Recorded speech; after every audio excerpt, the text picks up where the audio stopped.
the first episode of... I'm sorry I'm screaming, my daily is very fucking loud, and I'm doing 130 on the highway. Welcome to the first episode of What is Drifting? A DRIFTCAST, if you will. Thanks, Luciano, for the idea for the name. We're still gonna be calling it What is Drifting? But it's not a podcast, it's a DRIFTCAST. And right now we are on our way to Erik JANKOVIC. Yeah, stay tuned, this is gonna be awesome. Bye bye.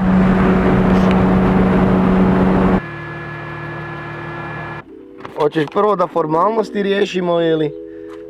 Dobro bi bilo, da dijelove pa to. Ok. Za snima taj intervju, da bi se ili nastavili ispred radione. Ispred radione mi je. Ili unutra, šta ti je bolje? Kako hoćeš? Po meni je možda još bolje unutra.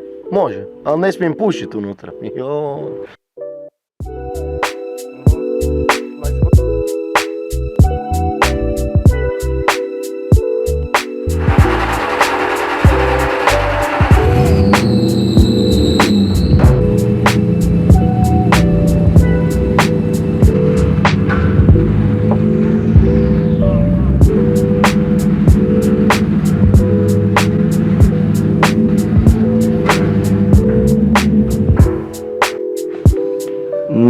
Test? Reci nešto. Evo, ovo da se čuje. Ok. Pa da nema više. Mic check. Ovako. Super. Nisam stavio ne jednu sad. Malo nije. Aha. Podsjećaš me na Žižeka kad pričaš engleski. Ko je Žižek? Žižek? Filozof, slovenski. Slava Žižek. Slovenian philosopher. Ne znam. So let's start. You can introduce yourself. Hello, I'm Erik, a drifter from Slovenia. I've been drifting for the last 8 years. I'm one of the people who takes this sport more seriously. It's not just a hobby, it's not just a lifestyle, it's a way of living.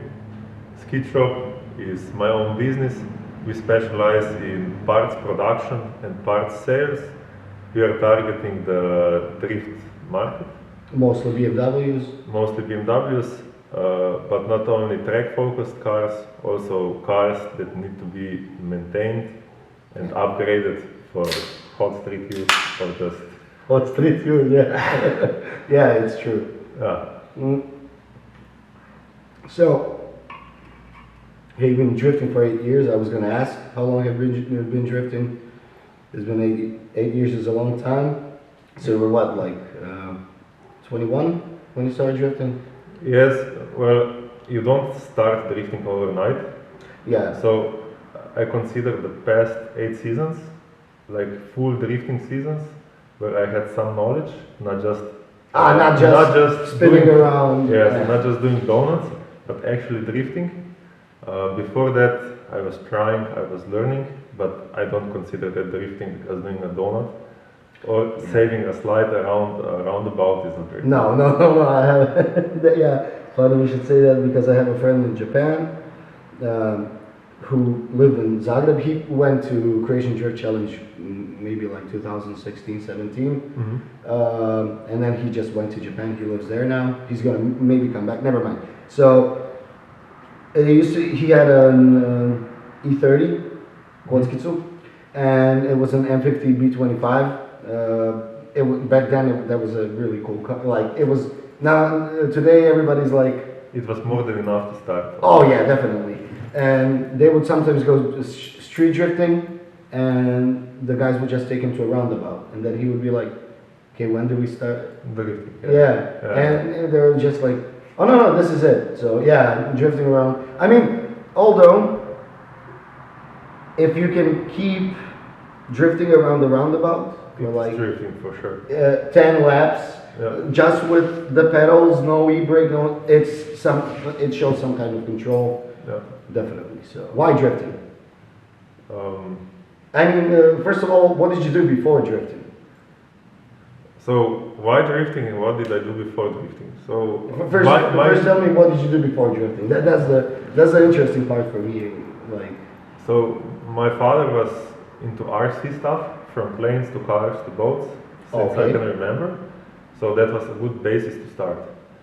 I found the most fascination with cars, also because my father had a paragliding accident, Okay. and that world of flying was kind of off limits for me because Mhm. of this accident.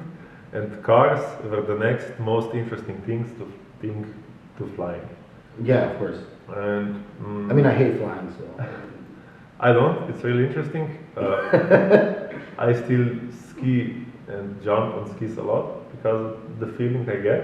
Wait. So you did skiing? I still do skiing. You still do skiing? Yeah, it's my second most cherished thing to do. Okay. I didn't know that.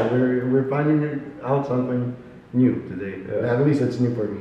So my focus during the primary school years were RC cars and also at the beginning of gymnasium. Okay. And my fascination was always rallying, but there was no set path how to get into rallying. I just saw Oh, no. that cars were sliding a lot, Yeah. and I was researching the early YouTube, the Google that's not as broad as it is now. Yeah. How to slide a car, and I came across drifting. Really? You? Yeah, That's what literally. you. Oh yeah. Like about a year after I started researching that as a small child, Yeah. Tokyo Drift came out. It was Tokyo Drift came out in like 2006. Four. We are old. Okay. And from that movie, I got plenty of pointers at what cars to look at, which culture to look especially. Yeah. Japanese culture, Yeah. Japanese car culture. Okay, we're gonna get to that. And that's how I got fascinated with drifting.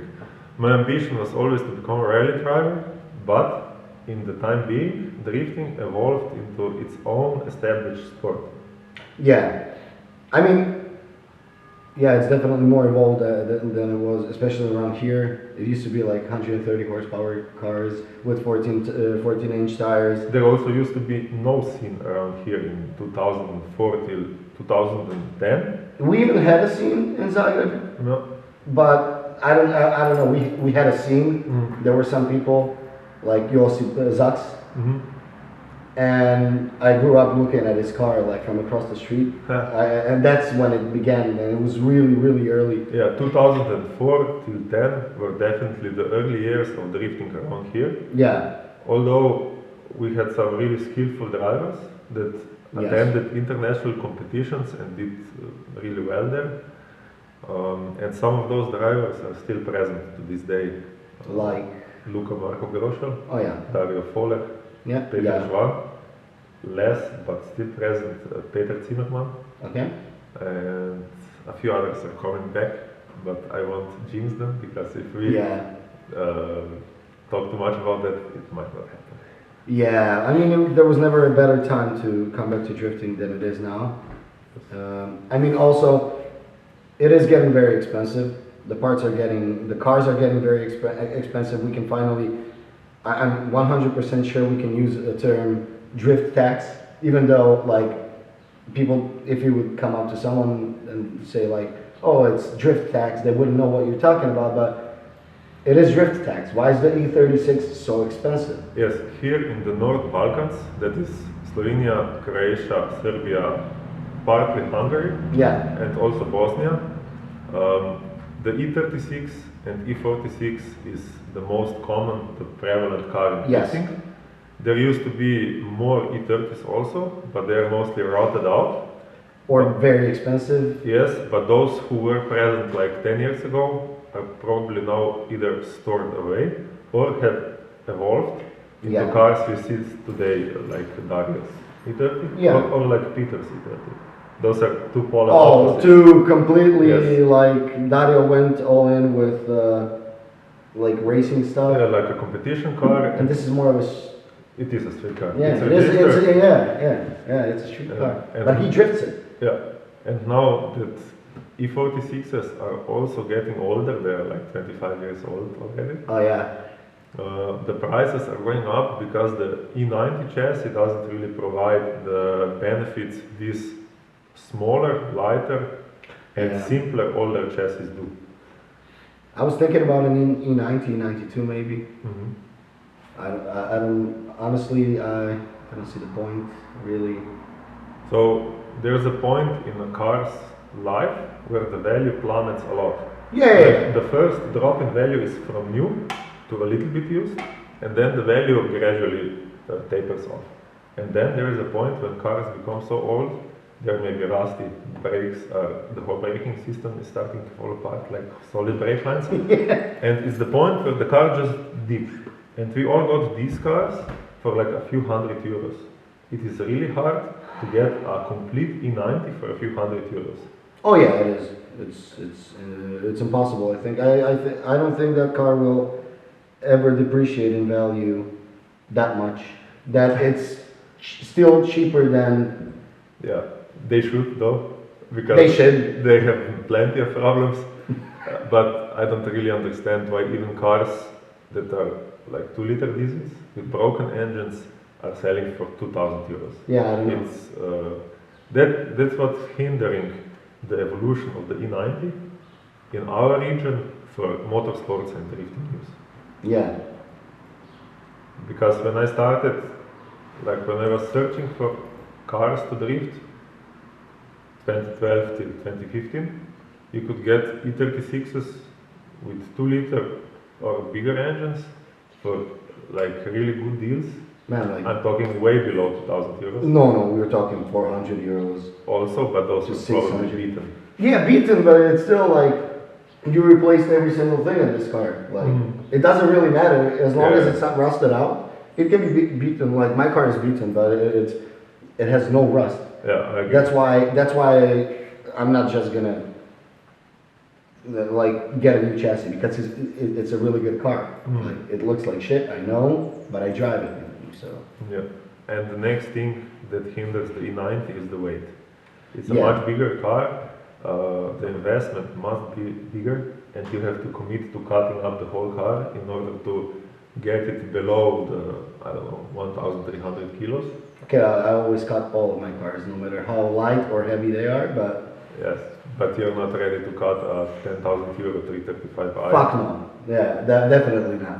But let's get back to let's go back to. Do you still want to go into rallying at one point, or is it like is drifting? How to explain? Like, is drifting enough? Yes, drifting is enough, but it's not my end game. No. I will drift forever, as long as I can, but I'm not limiting myself to staying a drifter my whole career. Yeah. It wouldn't make sense, Yeah. especially if you get the opportunity to do Of something course, else. Yeah. of course. And also, rallying has a large problem in my eyes. Rallying has a large problem in my eyes. When I was first researching cars, I had to learn a lot about the mechanics of how a car works. Oh yeah. And the easiest way to do that were American hot rods, because you could see a lot. Okay, yeah, it's They- all pretty like naked. You can see. They often run without fenders on simple engines, simple drivetrains. They are not complicated. Yeah. And I was fascinated by those cars a lot. And then with Tokyo Drift, my fascination shifted from American hot rods that were also really unattainable in our region to Japanese cars. Which are also not as unattainable, but pretty unattainable. Yes, but all the hero Japanese cars are front engine, rear wheel drive, 2 doors or 4 doors. Yeah. And this is the kind of car I like. I grew to like it. And I don't like any of the rally cars here. I mean, there is an E30 M3 and E36 M3 in Slovenia running as a rally car, but those are exceptions. Those are exceptions, and I don't think they can run as good. Let me check the timestamp. So rally cars, rally as a sport, from my eyes, has a problem, because you pay, for instance, for a 3rd or 4th class rally car, Yeah. that is a Citroën C2. It's a cool. I like this car very much. Just a side note, I really like this car. It's the best looking of the bunch, but it's still a front wheel drive hot, not even a hot head, Not even know that. Yeah. which you can buy for €2,000. Yeah. and run around the streets, but then you have to pay like 60,000 for a prep rally car Oh yeah. that has less than 200 horsepower and runs on 16s and 17s. Mostly 16s, yeah. 205s. Wait, but are we talking about what kind of rally are we talking? Because a lot of people who do rallying in Croatia, I don't know how to explain. Like we have Santa Domenica, the race. We are talking about Rally 4 cars, for instance. Like, These cars are entered in a national championship, for instance, okay, and they're like the third or fourth class of rally cars. yeah. I mean, you Yes. cannot do the WRC anyway. You course. cannot buy the car. Yeah, I was talking to a friend of mine. I thought you could just buy the car. you cannot. No. No, you cannot buy the car. You literally have to have a contract with the company. Yeah, the highest car you can buy is R5, Yeah. and that would be probably the second class in World Rally. Although you can be as fast as the highest class, but that is more of a lucky situation. I mean, rally is a lot of luck also. Yeah. That's what I like about drifting. Yeah. Yeah, I mean, watching drifting before I even started, before I even got into cars for real, I got used to the no limits mentality. Like the mindset is almost unlimited tires, almost unlimited power. Modifications are only limited to safety stuff, like Yeah. cages and seats, and all else is free, from suspension, wheels. Everything. All setup is basically free, still to this day. And that's why I grew to prefer drift cars from rally cars, because rally cars are not a lot of restrictions. lot of restrictions and not as crazy. In other words, in a time and setting where my budget is very limited, Yeah. I prefer to do more with the budget in drifting than less with the same budget in rally. Absolutely makes sense. I agree. Also, when I don't know, for me it was, I got my driver's license. I wanted to drift since 2002. So I was 10 years old, or 2003, 4. Before Tokyo Drift, I don't know if you remember, if you played Need for Speed Underground 1, even had drifting in it. So, and you could drift Peugeot 206, anything, it would just slide because it was the drift setting, you know. They just have the pre-made physics for drifting, so you could drift any car. So back then I didn't even understand that you need a rear-wheel drive car. And my favorite drift car in the game was a Subaru Impreza. It had the best handling, and it was the hardest car to spin out. It was the easiest to control. But that's what I said, like, Zox's car was across my street, and I was like, oh my god, it's the car from the game. I had no idea which car it was. It was a Nissan S13 chassis, the S6, but I had no idea what car it was. And I started drifting. That's also why I'm saying this. I've known about you for like past 4 years, even before, way before we met. Like we met maybe a year ago or something. But I bought a Honda, and I really wanted to do the JDM crazy thing. Maybe even get it homologated or something like rear-wheel drive. Put a SR20 in it. It's all outside of my budget, of course. But I remember like thinking maybe drifting is an actual possibility. So I started pulling the handbrake or whatever, you know.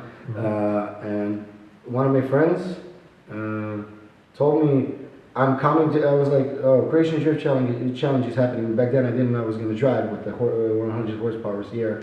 But Croatian Drift Challenge is happening, but I'm only coming if Erik is coming. I was like, who's, I didn't know, you know. I didn't know who you were. And then he was just watch the 2019 video. By the way, was the engine already 1UZ or was it M50? In 2019 it was the 1UZ, in 2018 it was still the M50. You won the 2019? With the UZ. UZ, yeah. So that video, I remember showing this video to my mom, man. Like that was great because I was like, this is,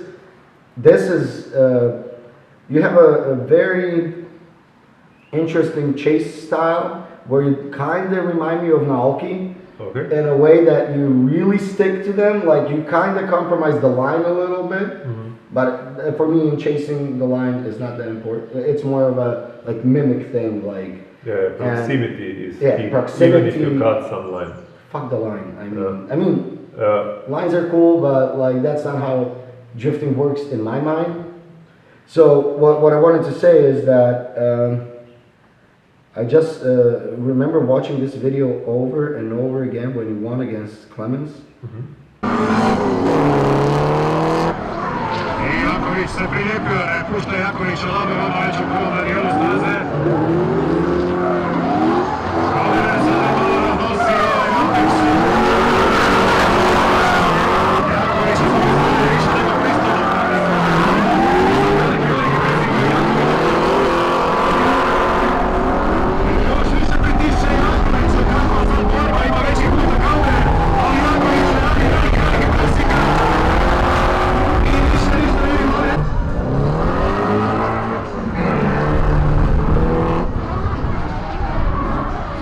Sada Kalder, veliki presing, odlaze dijelove samo, jede se njih dvojica. Janković sada nosi ovaj koji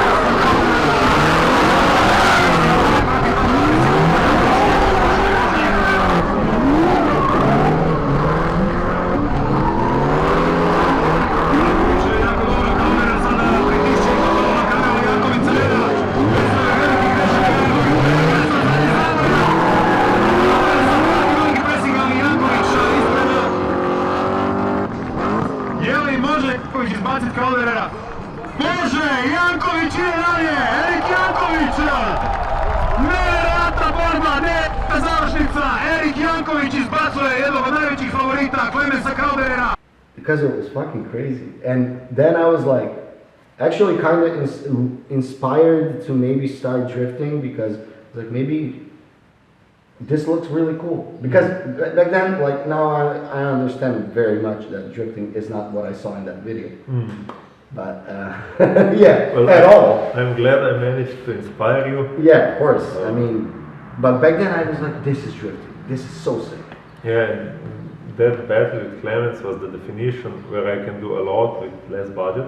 Yes. Whereas I couldn't do that much in rallying because I just didn't have access to the proper gear. In 2019 my car was not caged, it was not stripped, it didn't have any fiberglass, it was Stock. Basically stock. It was a stock body E36. That car is still a stock body E36, it only has, like it's not cut up, it has front over fenders.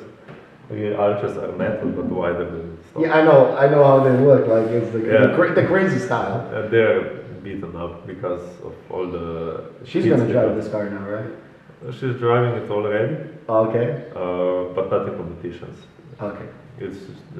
The car will remain as a baseline setting for how, A drift course should as be. a case, how a car should be set up. Yeah.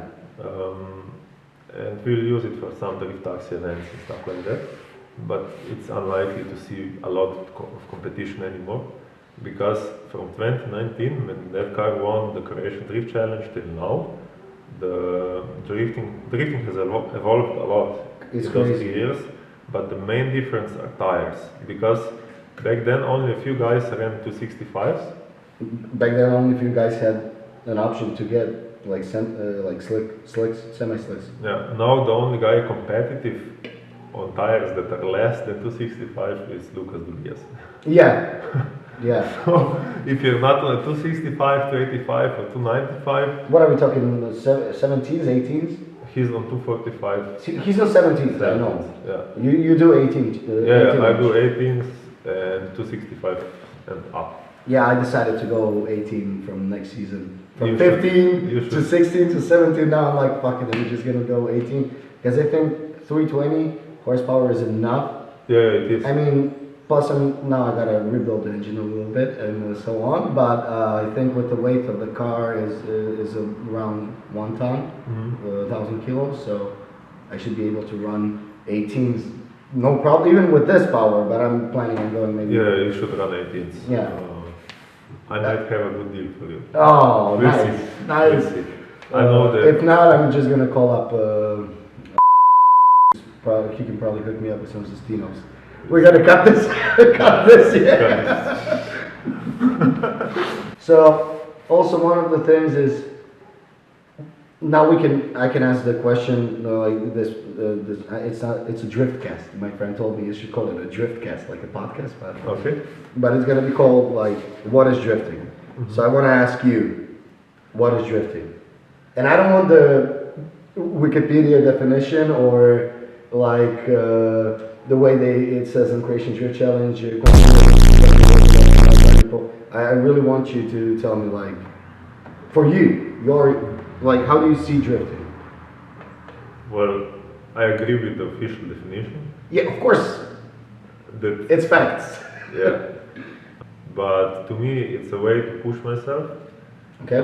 to get the adrenaline rush I used to get mountain biking, BMXing, Okay, we're getting and I still get RC car racing, drifting, skiing in the winter.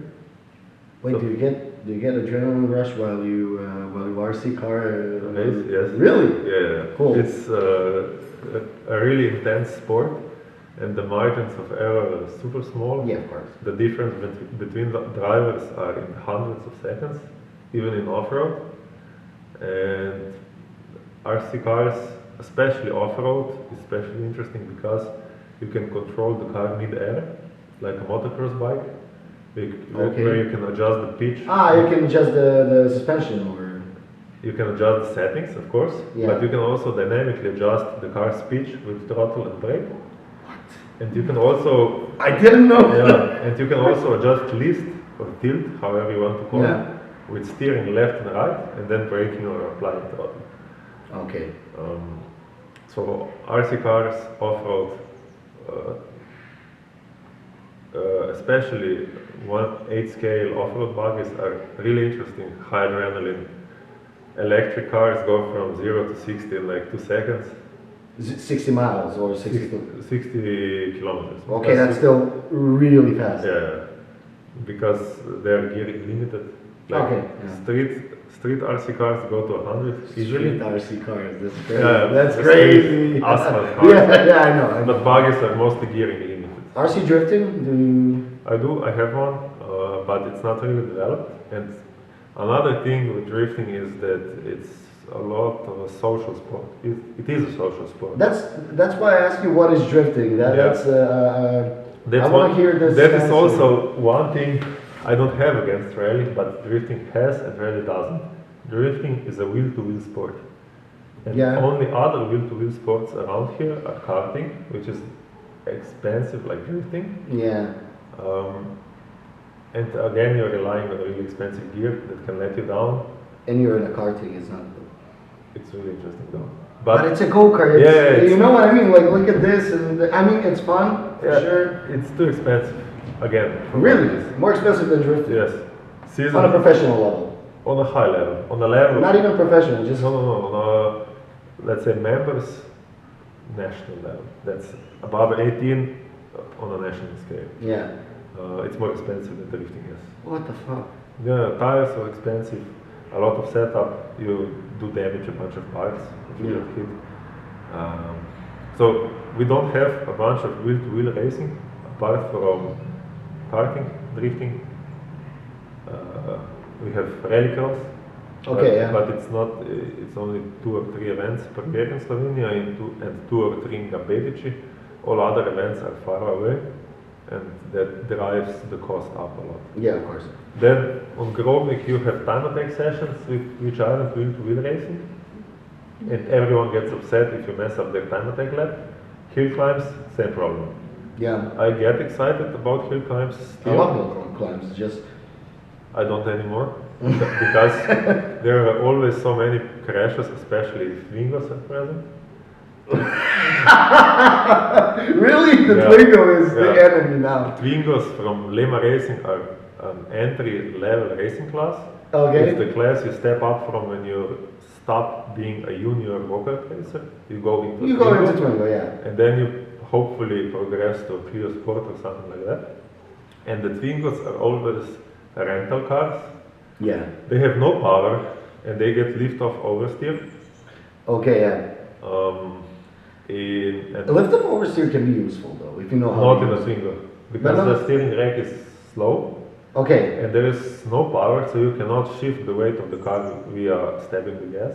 okay. And once you get lift of oversteer, you're either spinning or crashing into the side of the road. Okay, amazing. Yeah, it's really bad because the balance of the car is just not there. It's a narrow, tall car with a relatively long wheelbase. Yeah, for its height and its, I mean, I don't know how long the wheelbase is. I know for like E30s and stuff, like it's 2,500 millimeters Yeah. around this. But I don't know about a Twingo. For the For weight, some reason, you know. Yeah, so That's- the ratio is such that despite the long wheelbase, the car has really quick side-to-side weight transitions, and it's Yeah. fairly hard to catch. It's not impossible, but with the amateur drivers driving them, there are often delays because of those cars. Yeah, So that is my biggest complaint with hill climbs. I will still do them. yeah. Fuck. No, it's fine.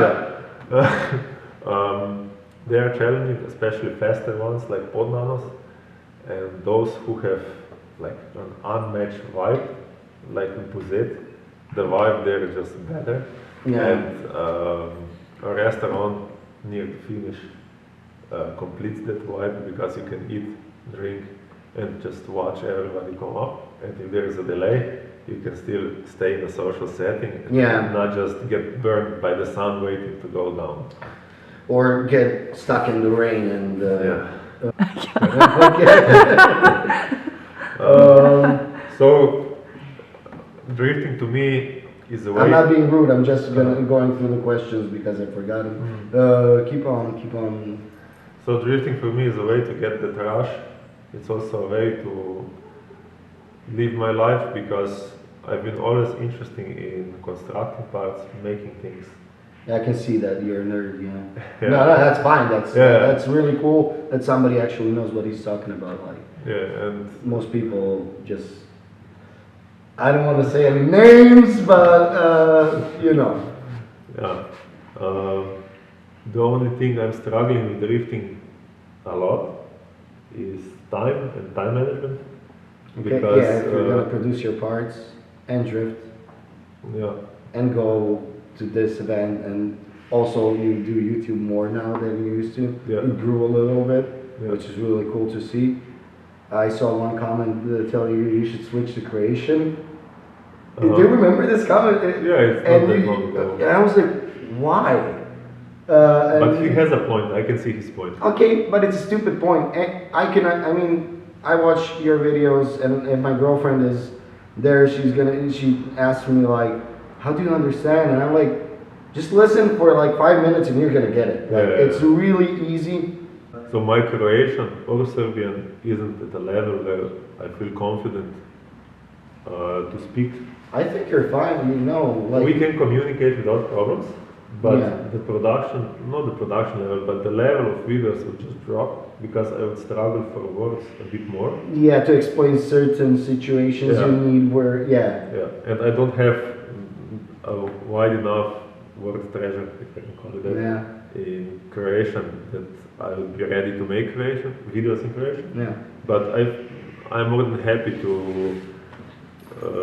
be on camera with some of you guys from Yeah. Croatia, in Croatian language videos. Yeah, I get that, but I remember your reply to that comment, and it was like, there's a better chance of me moving to English.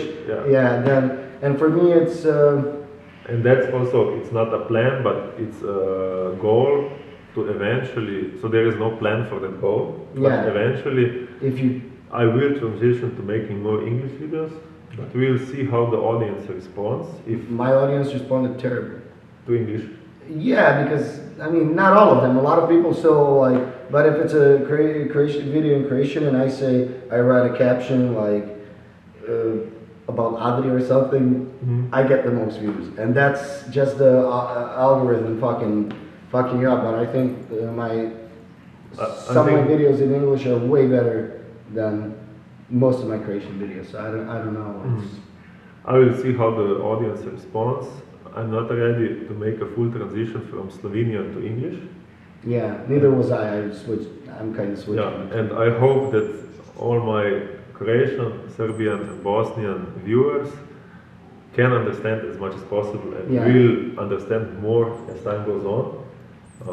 Because for now, YouTube is not a full-time focus. It's basically I do it a little bit in between when I find the time. You don't drop 3 videos a week. I mean, that's Yeah. crazy. That's just, that's almost, for me, that is impossible. I don't have a job, and it's still impossible. Yeah. So with time, I will transition to more English videos, Yeah. but not completely. Yeah, that's fine. That's what I basically, I said I was going to full English, and then I went back and kind of backpedaled. I was like, fuck it. I'm also going to do creation videos because it's just more accessible to people. But yeah, so you mentioned BMXing. Like, did you like BMX like tricks? Did Yes, 360s, but not tail- that, yes, but not that seriously because it was that time of my life at the end of primary school Yeah. where we are all searching for ourselves Oh, in yeah. life.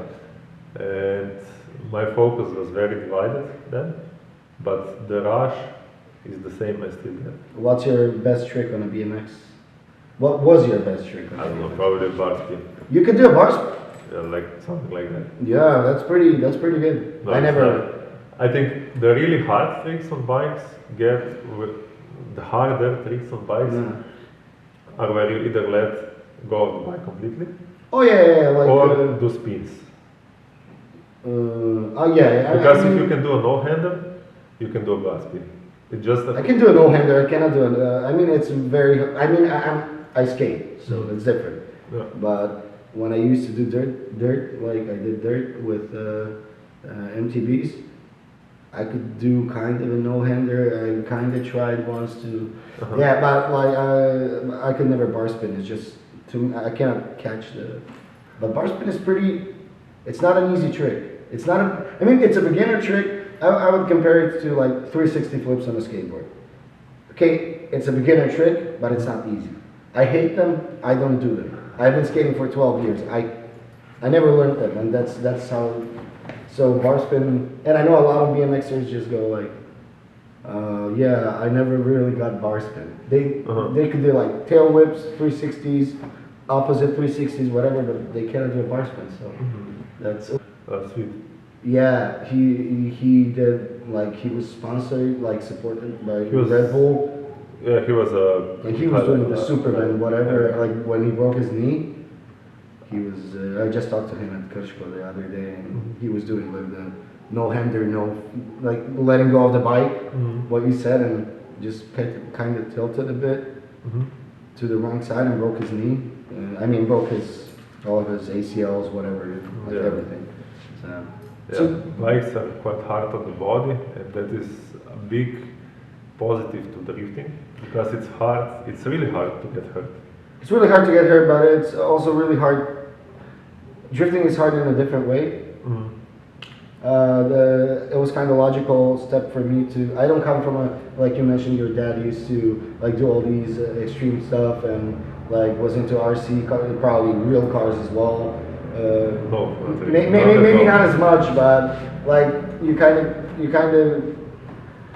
I had nothing to do with motorsports, you know, and then I was just like, I cannot skate. I broke my foot.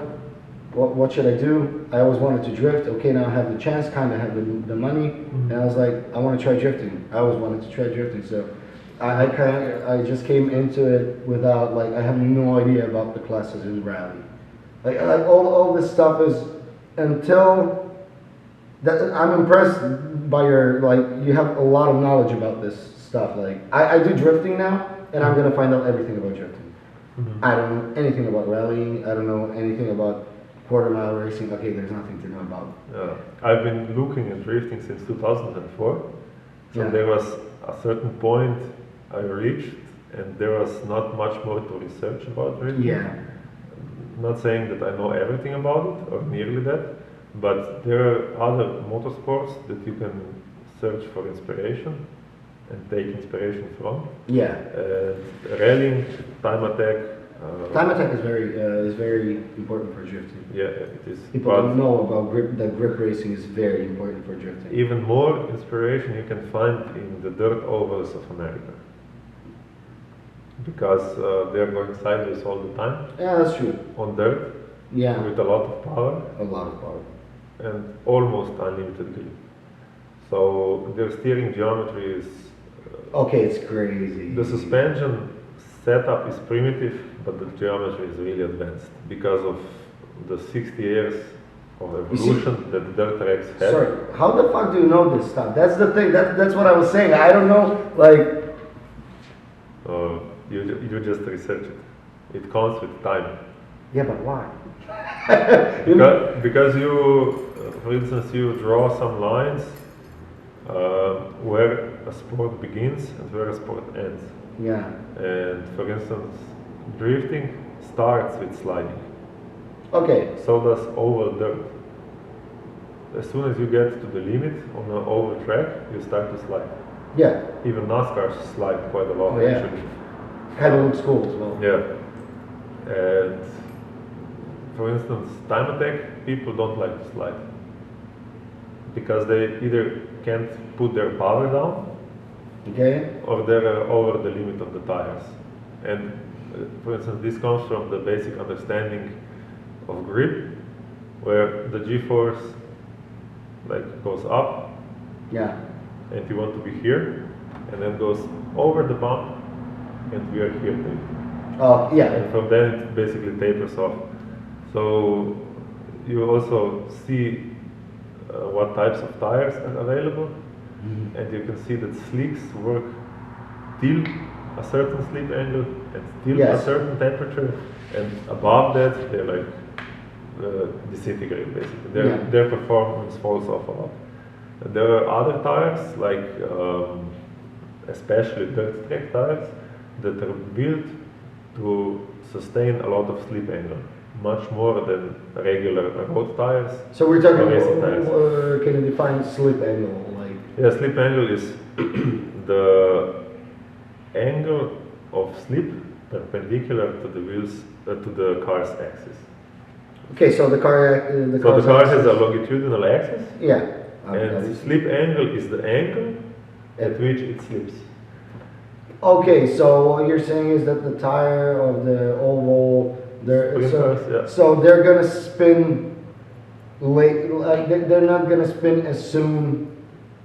Yes, but their tire is able to sustain a larger slip angle from the longitudinal axis Yeah. and still maintain grip. Yeah. Because a normal tire will lose a lot of grip when slip angle will go, let's say, above 5 degrees. Okay.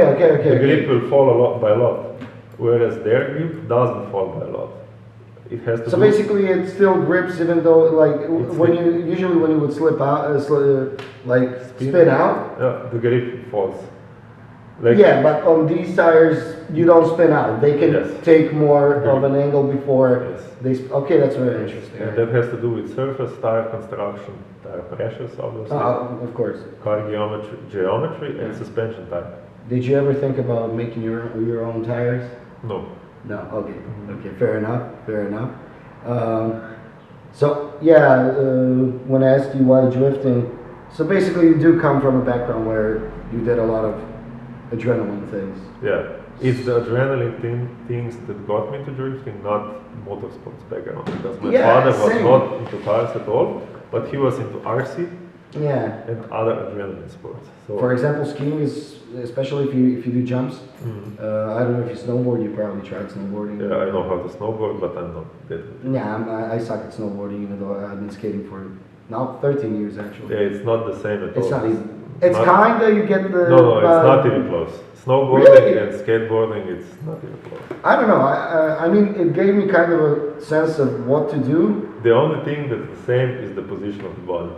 Well, that's after skateboarding for like 7 or 8 years at least. You got that because it's for people who rollerblade. They're like this, and when they come to skis, they're like this. So it's already kind of familiar for them. But snowboarding, they're like, how am I supposed to go this or this way? Like, so are you goofy or regular? I don't know. I don't know what I'm right foot forward. So, Goofy. okay. Yeah. So obviously drifting was a logical step. In a way, I mean, it could have been anything. Let's be honest. Like it could have been flying planes or something, but like you chose drifting, and it kind of fulfills the same need. Yeah, well, since the early days, 2000 and something, where I found out about drifting and then Tokyo Drift, it was only drifting. Okay. That was mostly the focus. And as soon as I got old enough, as soon as I got enough money to get into it, I got into it. Okay. At the very basic level at first, and then it started to evolve much quicker. Okay, so there's one running joke that you say E36s are superior chassis. Because they are. No, okay, yeah, it's a very good chassis. I hate the E46 chassis, by the way. I really don't like it, so I can see how the E36 is way better. But would you consider S chassis or I don't know, a Toyota Chaser or something along those lines, like JZX90? None of those cars, not good. They're really good chassis. Yeah. But for drifting, currently in the world, McPherson strut in the front is superior. There is no doubt about it. You can be competitive with double A-arms, with the long or short knuckle. Speaking of Chasers, Lexuses, stuff like that are long knuckle. Yeah, it's the same, Yeah. basically the same. Corvettes, Mazda MD are short knuckles, but Okay. they're not as good as the McPherson. Okay. And the other thing is, S chassis have been done in multiple ways. They are still very competitive and will remain so for the foreseeable future. Oh yeah, definitely. But I think they have such a cool status now that I wouldn't bother doing another S chassis because I don't have the skill set, the means, and they are just not easy to come by. No, definitely not. But there are some alternatives where, like the C31 Laurel. Nissan, for example, is a really cool, or the C33 is a really cool. I mean, I like all of these cars, but I would prefer them as street cars and Oh, not yeah, of competition course. cars. Because, for instance, there's no reason at all to ditch an S chassis and go to a C33 because it's the same suspension, just bigger, more awkward. okay, for example, my next build, I said I really wanted to be a chaser. It's not going to be a chaser, obviously. They cost really like a lot of money. So I was thinking about when we were talking about the size of the car. I don't know if you like huge cars or like this is not a big car. Like at first I thought it was, but I'm thinking about an E30 now with an LS swap. Completely got it and cut it and whatever because it looks like a chaser. When By you the put way, body- E39s are underrated by a lot. I'm gonna cut this out as well before people start buying it because Well, yeah, they are. They're already mostly gone. So you don't Only have to- their 3-liter diesels. Anything else is like I literally found a 525i for €1,000, like €1,000 price tag on it. Yeah. And I was like, that's a really The good. E39s are underrated for sure, but it would be my choice for a competition car because I draw a strict line between what I want to be a competition car Yeah. and what I think are cool drift cars. Other than that, Oh yeah. for instance, my GS. I didn't do that yet. By the way, I don't have this line. Like I know the compact. I have this line for the E36 compact. I know I would never do it as a competition car, but for a street car, it's the best sliding. Second best. Okay, second best. Yeah. No. I have the normal E36 M52 B28. It's so much grippier. Not in a way that it doesn't have power. It has power, but it's just more controllable. And Yeah, the balance of the E36 with normal suspension, not the compact version. Yeah. It's next level stuff. Yeah, it's still next level stuff more than 30 years after it was built. No, really is because I was thinking about when I tried it at Raceland Kirchko. I tried the 2.8 liter, and it was crazy. And I was like, it had so much grip, but not in a way that it lacked power. It just had this direction of going where I wanted to go, and so weirded out by it, and I remember like, oh, Erik once said it's a superior chassis. So that's what. So you're sticking with the E36 for the competition car. With this one, yes, but for the next build, we'll see. I'm searching for another chassis, so if anyone has any good suggestions, come up with them, but don't suggest big cars. I want to have a smaller car than this. Smaller than this? Yeah. Tikvich is actually selling his at 29. Yeah? Yeah, for 10K. Oh man, it's a fully built car. Well, what do you want?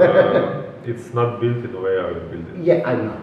But it has an E36 subframes and 12-point tube chassis. Shit, it's crazy. It's a crazy car. It has a lot of potential. But And also, you don't like turbo. That's also you don't like. I don't prefer that type of turbo.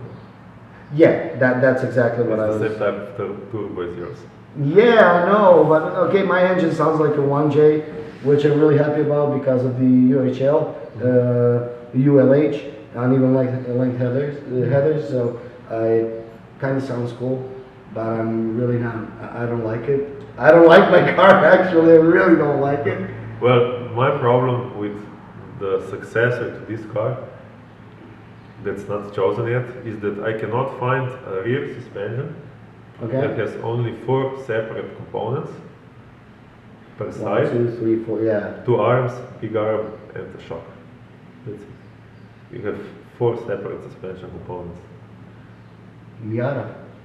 Miata, I don't fit in an MX-5 and That's the. So where were we? You don't fit in a Miata. Who would have thought? I was not thinking about that. You're one of the tallest guys I know, actually. What were we talking about?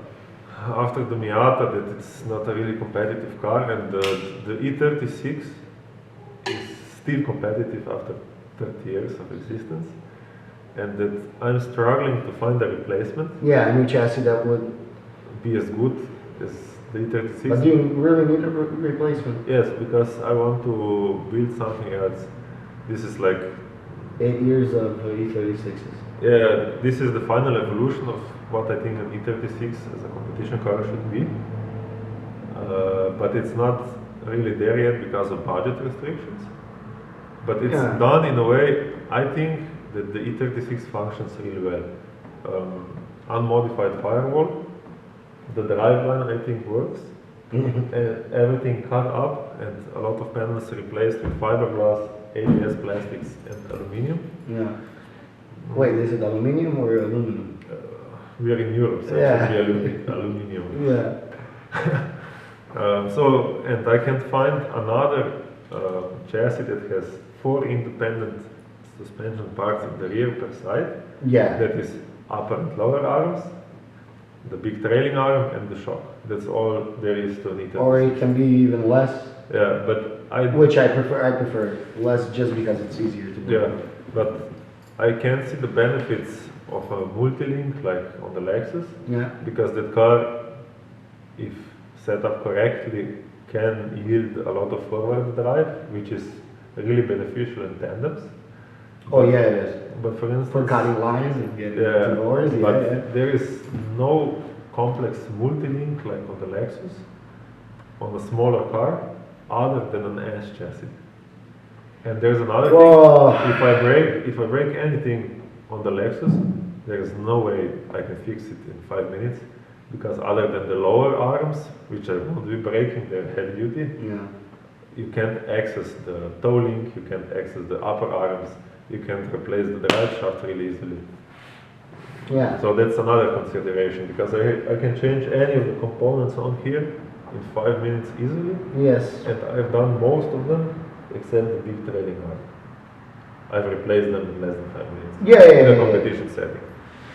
So I mean, upper and lower control arm, especially if you have the. Are you running the true coilover? No. Okay, so even if not, it's still super easy to replace.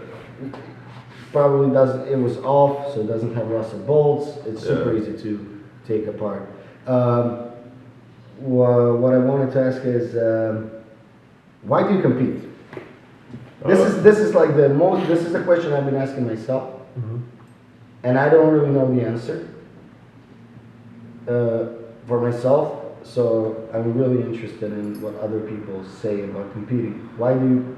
Because for me, it's straightforward. There is no other setting where you can push as hard as in a competition. Because as somebody who started drifting on the street, and I don't hide it anymore, Yeah. I'm more proud of it because it gave me the edge where you just cannot fuck up. I mean, you can, but you suffer the Yeah, because consequences. the consequences are major, and Yeah. I'm actually lacking that edge at the moment because I'm Because so you're- relaxed in the car that I do mistakes and I'm not on the edge. Yeah, so you should do maybe more street drifting. We'll see about that. But the point I'm getting at is that in a competition setting, you have to go all out, do the best you can, and there are also you don't have to make excuses if you crash yourself or if No. anybody else. It's a competition.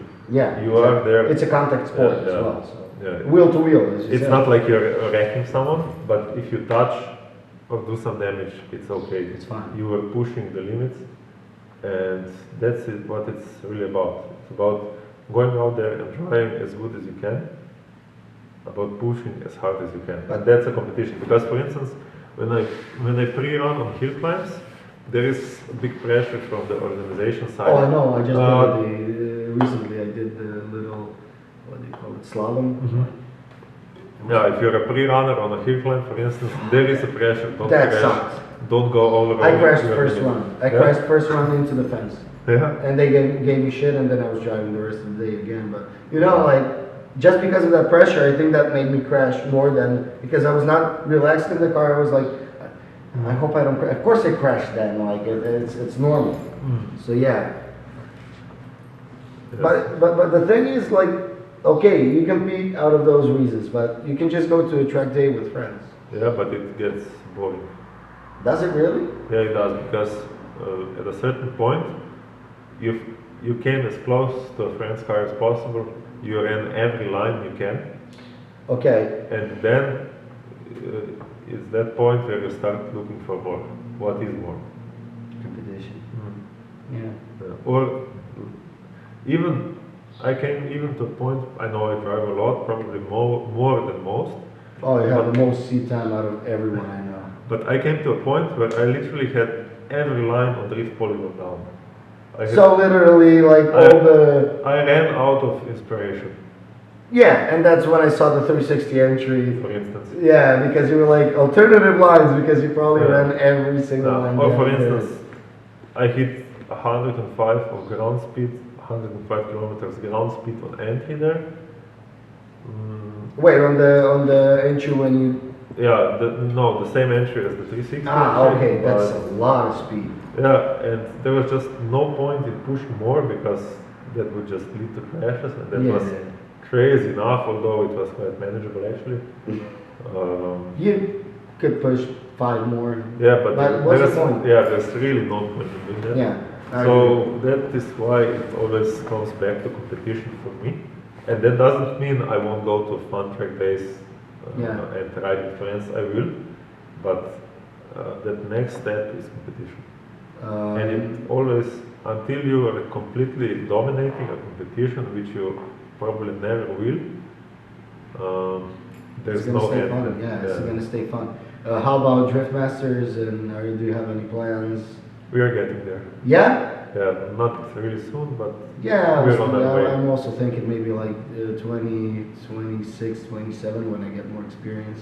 Because I always, like, I get a lot of seat time in this car and I'm always like, oh man, I'm so fucking good. And then I get into my competition car and I'm like completely lost. Because, you know, it's a different setting. Also, Yeah. the track and. I'm aware that Drift Masters is not just the driving, it's the prep.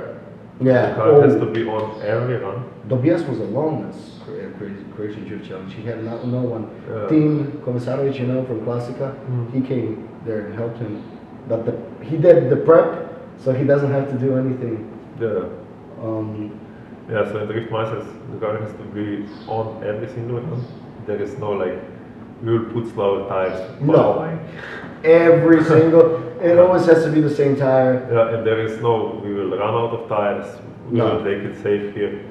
You just don't go through to the next round if you Yeah. do stuff like And that. I think you can play with alignment a little bit on the training. There's also another factor. If you need a bit more grip or less grip or forward bite, whatever you need, like There is also another thing that needs to be said. Like every round of Drift Masters is very expensive, or any high-level competition for that matter. like And 10k, I don't know the exact 10 price. to 20k, from what I've heard. And it is also really hard to put a price on it because it's almost impossible to count the car cost, trail cost, everything. Yeah. There's a lot in the background that's just not monetized, you know. Oh yeah. And neither is the experience you have gained up to that point. But the point is, you have to be well prepared for tackling a high-level competition in order to not get burnt out after a round or two. Yes, you because don't there's 5 rounds. Yeah, or and you don't go there to 6. do 50 laps. You go there to do like 20 or even less. And it can be tiring really quickly, especially if you're founding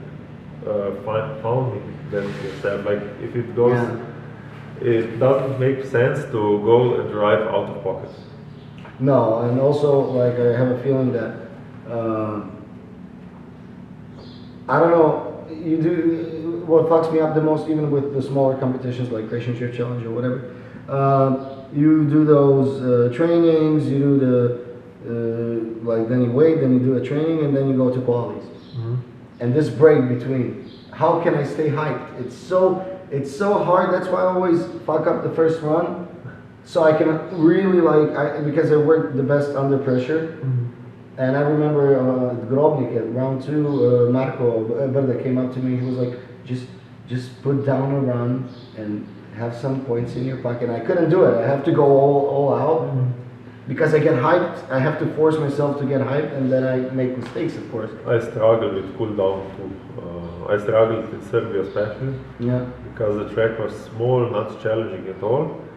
But there were some problems I had with not hearing the tires, and the transmission was acting up. Who would have thought? Yeah. So, for instance, before top 16, because I was qualified high enough, I had a buy run in top 32, and we didn't run those buy runs. I wanted to run them, but due to time, they That said, would help you so much. yeah, but due to time restraints, they said no running of top 32 buy runs. So both you and Nicola didn't run too bad. No. Because that would keep you in, like, and then Exactly. the next thing you do is top 16. Exactly. And okay, top 16 went okay. Yeah, but that's I not had the point. The guy who you were driving against just had a lap before. Exactly. Luckily, he wasn't like really competitive against me. Okay. But that also aided to the fact that it didn't give me much adrenaline. And then the next battle is Was gonna. problematic. Yeah, of course. It's so many different things depend. Like you're And driving. then I made a mistake and took myself out because of driving too mellow. Yeah, because. Yeah, I know the feeling. I know. On those days, I usually when I go street drifting, if I see that, but you cannot do this in competitions. I see that I'm like, I'm not really. I just on tollgate especially, I just go home. Yeah. And I can drive 20 kilometers an hour and not give a fuck because I'm not in the zone. But on competitions, you paid money, you brought all these people or all these tires, Yeah. all the tools. One day, you have to do it. One day when I have my mental came down, I will do a video of how to train, how to practice for competitions, because it's very different if you practice like, let's go now, let's go then, and you set your own pace, Yeah. versus where the car has to be ready now, and you have to go out when they say. Ooh, very, very, very, very different. Yeah, I know. It's not even close. So, Because you can just say, oh, I didn't get my car ready for a track day. and I'm just don't gonna go next week. Yeah. And when you have a competition, it's way different. I want to ask also, I think we covered a lot of things. your biggest influence is obviously Japanese. From what I got, like, who would you say your favorite driver is? Like a couple of favorite drivers through the phases of your drift career, like because it's never. For me, it was Daigo, and then now it's Chelsea Binotto. But it's the whole personality that I like with Chelsea and the aggression he brings to the sport and Formula Drift. Only reason it's not boring is because of Chelsea. So, for instance, from the very beginning, I was aware that your surroundings shape how you drive. yeah, And I knew that besides the awe-inspiring Mayhem leaders from Naoki and the Burst crew, he would not perform as well elsewhere. And we no can way, see, yeah, no way. And we can see that in Drift Masters because the style of driving is a lot different. He's very good in chases. Yeah, he is, but he has that cutting the line style a lot. And Yeah, but the that's- judges here don't like that. Oh no. He cuts too much for them. For instance, He even cuts a bit too much for me. Mhm. But like, is he one of your like hero drivers? No, he's not, because I have other hero drivers that achieve the results on a stage that I was much more familiar with. For instance, Audi Bakshis pre-2020, Oh yeah, his change game was next level compared to the others. okay. I also have a big respect for Frederick Asbo, because he was one of the first that really got the mental side of competitions down. Okay. His lead runs were always on point. Yeah, I remember seeing lead runs. Yeah, and his chases were only slightly behind the top chasers in the series. Yeah. So I respect that a lot, and that is the reason I've been following him closely. Yeah. Uh, But like when you were growing up, seeing like back then The thing is that before 2010, there were no hero drivers in mind. Because, Okay. because big Formula Drift competitions back then were much less limited with tire, and there were often such big gaps. For instance, the Rockstar driver, Tanner Faust. okay. Tanner Faust won both of his, not to talk down on him, he's still a high level driver, but for instance, he not always, but often had an advantage of equipment. Okay, His yeah. equipment was 5 years or 10 years ahead of its time for the day, and he would just gap the guys who showed up in S chassis with SR20s. Yeah, obviously you're While gonna he had win. a NASCAR V8, full built car, rear radiator, probably 3 or 5 tires. Like his car was at least 5 years ahead of his time. No, so he could still probably compete with the same car, Yeah, even to this day. So that's Yeah. pretty. That's pretty. that car had a V8 engine moved quite far back. so Okay. it would not be eligible for competition, but Oh yeah, no, not anymore. Yeah. yeah. So from America, it's not American drivers, but it's Audi Bakshis and Frederick Asmo that were Yeah. big influences of mine. I mean, in Europe, obviously. And then there was a driver who is not that competitive anymore, but was pushing the drifting game far beyond where it was at the time. It is Phil Morrison Okay. from Driftworks in the early 2010s, because his cars from the S15 to the Corolla were like, again, 5 to 10 years ahead of their time. Yeah. And things he did with those cars back then were unimaginable in my eyes, because entries above 150 kilometers per hour, Yeah. 285 tires, stuff like that was like, But like the style of drifting you prefer is like because you have a European style. I have a, Like Piotr is the perfect example of a European style, I would say. Yeah. Like the cleanest. Like this is a European. You can see it from a like, but and then you see okay now okay you can see he's completely Japanese style or Daigo. I've been jaded by the European drifting because I follow it a lot. I Yeah. respect Peter's driving, he's one of the best, Oh yeah. but I haven't been inspired by the clinical. No, I'm not style. inspired by him at all. I'm I mean, not- I like to see him win. I like him, Yeah. But it's not really like, that's not the way I want to drive. Yes. For instance, it's a cool way to win competitions. It's the way how you should win competitions. But James Dean and Peter were always so clinical. Okay, James Dean is a little bit more wild, I would say. I would say the opposite. Really? Yeah, because Okay, interesting. Peter is less clinical than James. But I think I haven't been inspired by them as much because I always watched their performance through a screen, never live. Yeah, live. And That's what I'm thinking. Maybe next year, I just go see. yeah, Yeah. I will wait till I can compete against them. Oh man, I don't know.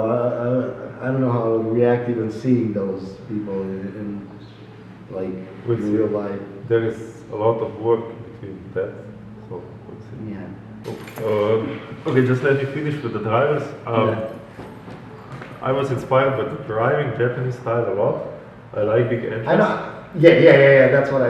You and Lucas have the best, And and Marco, the three of you have the best. Like, thanks, but our cars are not set up for big engines.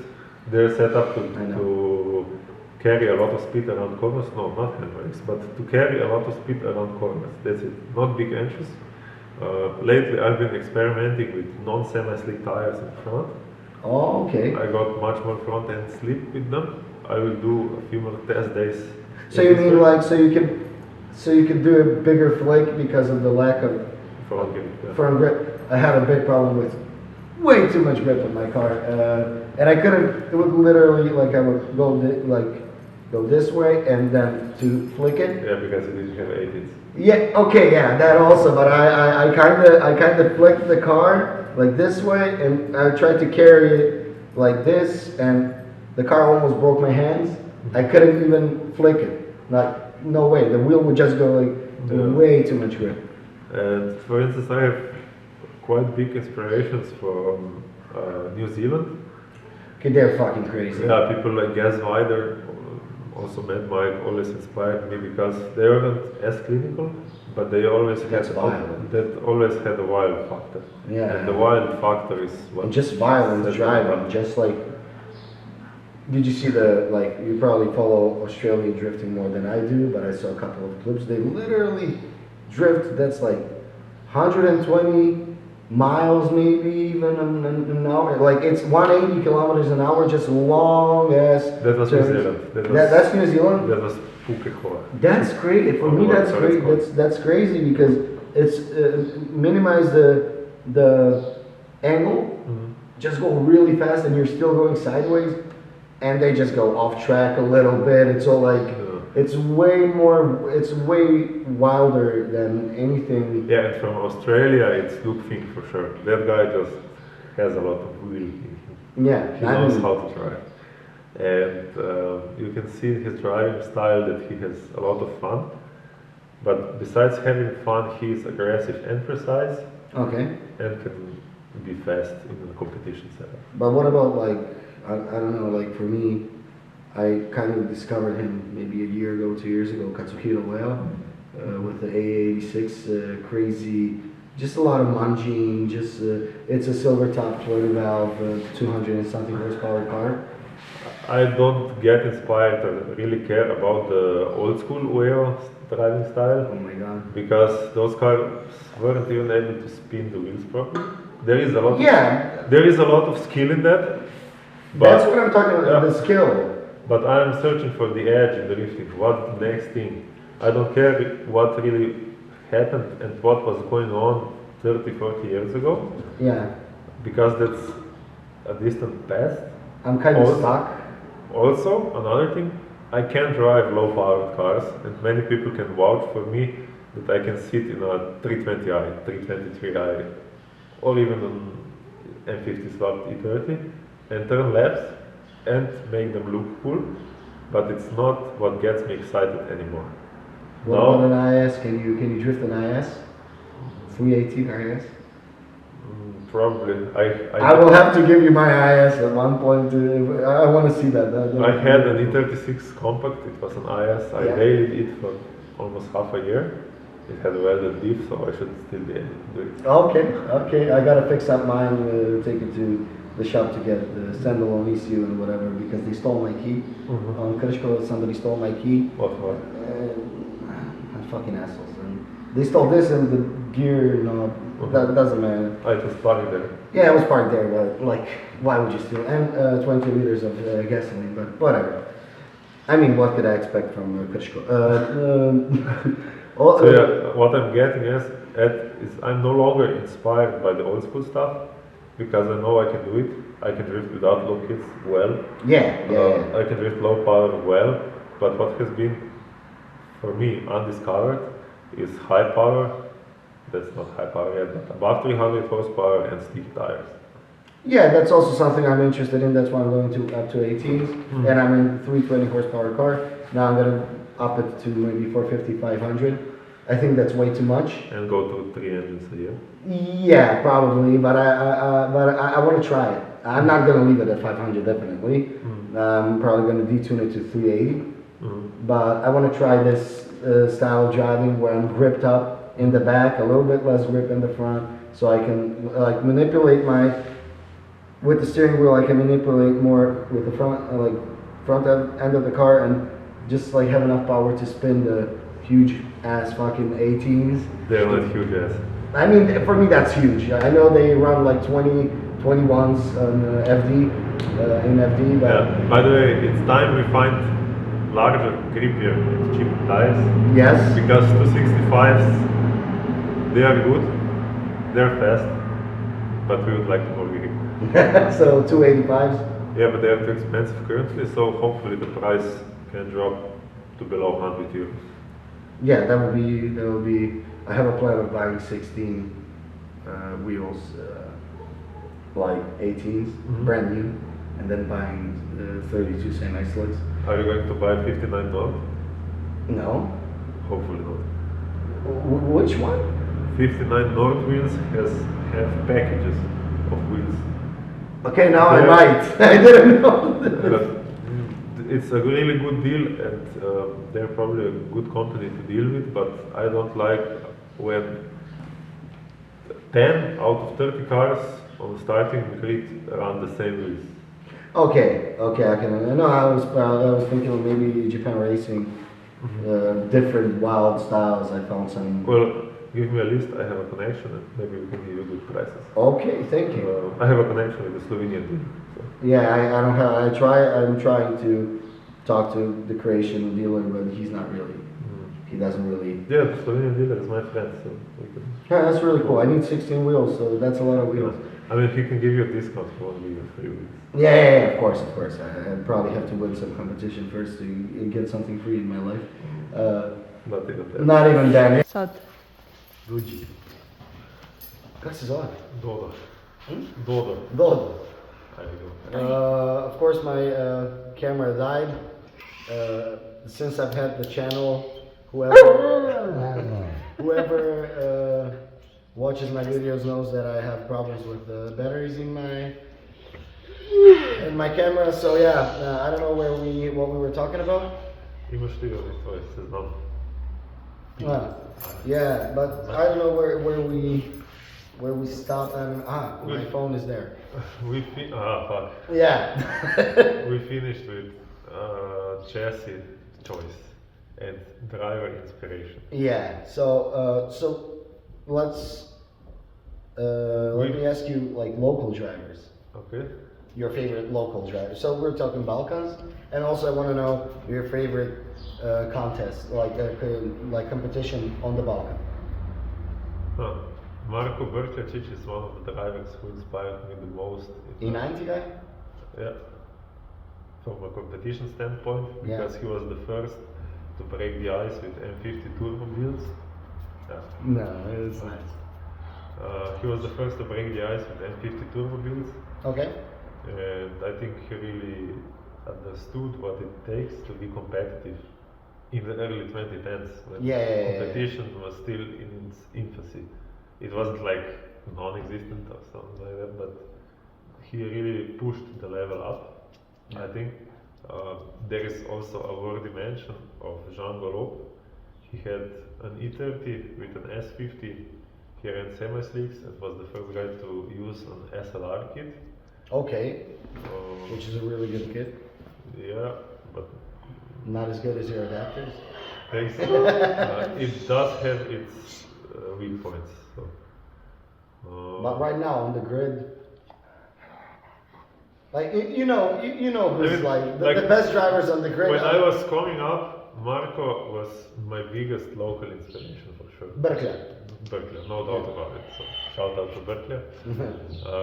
Right now, I think between me, Ivo Znavar, and Nikola, we are the three guys that drive in a style that I like. Okay. Good proximity, aggressive transitions, wide lines, a lot of throttle use. Yeah.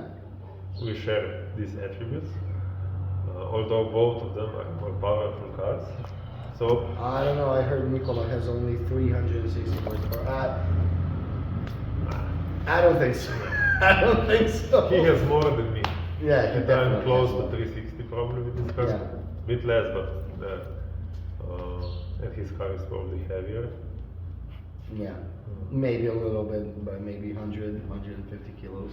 I mean, that's a lot. I don't think there's more than 100 kilo difference between me. But locally, Nikolivic, he was not.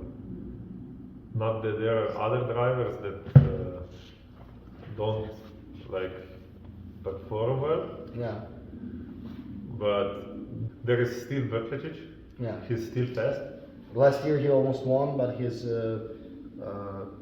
power steering pump blew up or something. He's on a charge, definitely.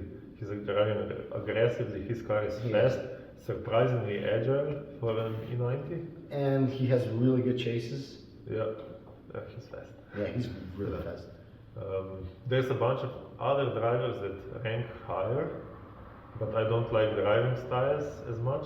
For instance, Marco, since he's in the E46, he is utilizing the Vice Fabi angle stall style too much. Yeah, he's doing the angle braking. He gives the car a lot of angle after the clip, before the transition. Okay. I don't like that style because you should reduce angle and dive. Go out of the reduce well, angle and kind of ispalice. Like reduce Okay. angle and just go out of the turn. I know. I never ran a twin with him, so I don't know. For instance, I don't like that driving style. There are also some people like Dario and Erik who are not predictable. They have a lot of power, but the flow is just not there yet. Yeah.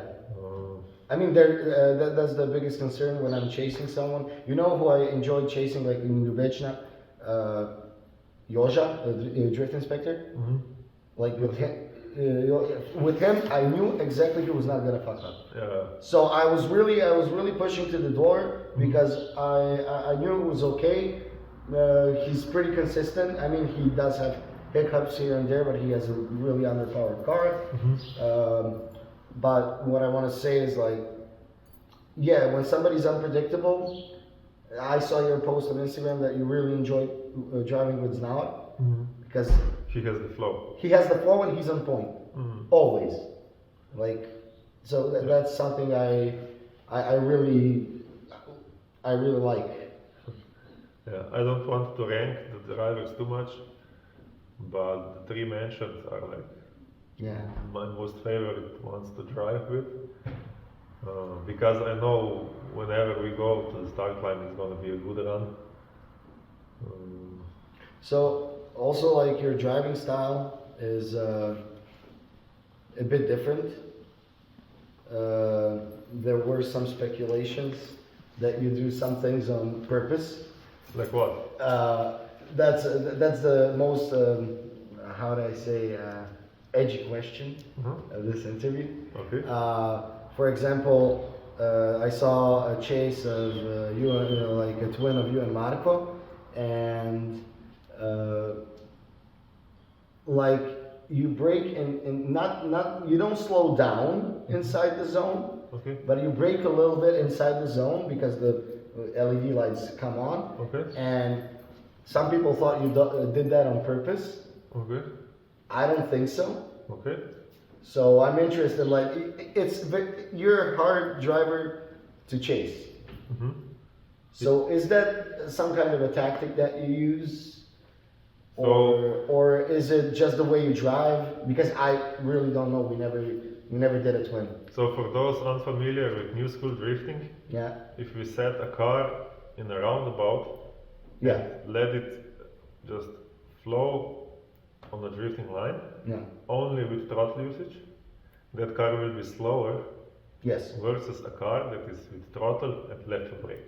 Absolutely. Yeah. And that is why LED strips or brake lights on the front windshield are total bullshit, Yeah. because judges should be focused on seeing if the car is actually losing speed. Yes. Yeah, I agree. And that's probably what they saw. And I often brake in zones also because of the aforementioned driving style. I like to shoot into the zone, gain angle at the beginning, And shoot out and of the towards zone. the zone I reduce angle because I want to go as fast as possible to the next zone. Yes, that's kind of what I'm. That's kind of. And the situation you were referring to, it was probably a zone that was open enough. Yeah, it for was me very to- open. It was the less zone of less zone of the first round this year. So it was a reverse zone. So it's the long ride. long right zone, very open zone. Yeah. You can come in with a lot of angle. So I was probably looking for more drive, and when I go to full throttle, Yeah. there are two options. Either I'm going via spin out, Yes. that's when I have to lift, or the car has so much rear grip, it is reducing angle even on full throttle, And you have to left foot brake. exactly. Which Because lifting would of course slow me down, yes, and left foot braking just corrects Corrects my the- angle so I can stay in full throttle. I started learning left foot braking recently. In this car, I cannot really use it in Sierra because I don't have a brake booster and my brakes barely work. I have to redo the whole braking system and whatever. But yeah, so it's not really because there was a rumor that you were doing that on purpose to fuck up the driver behind you. That it was a tactic, an evil mastermind tactic.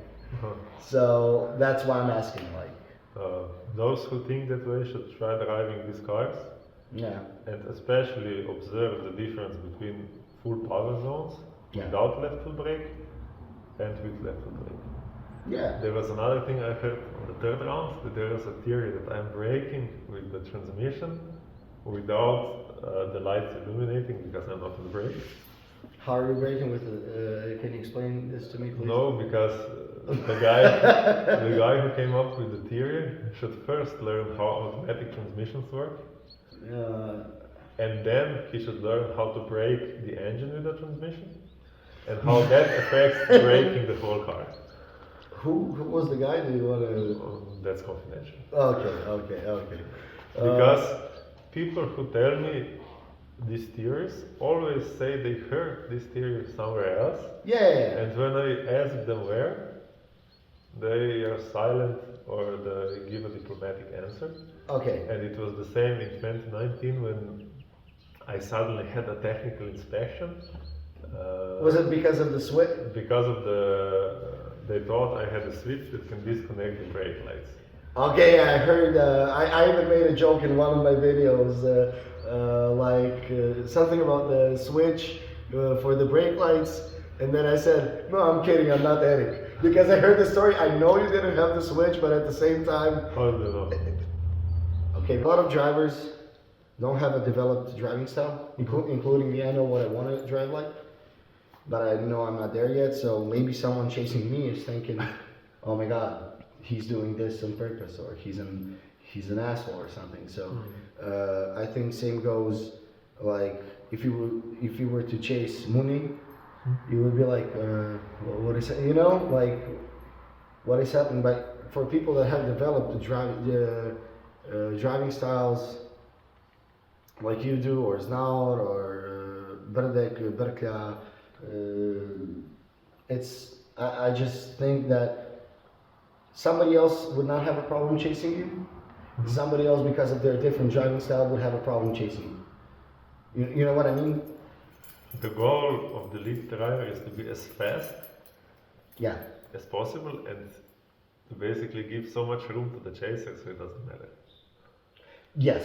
And that's where that is where a lot of the evolution of my driving style comes from that mindset, that you want to be as fast as possible. So you literally can, that's why, for instance, lately, I was strongly against calling drift competition drift races, because Yeah. way too many people here call drift events drift races. It's not a race. It is.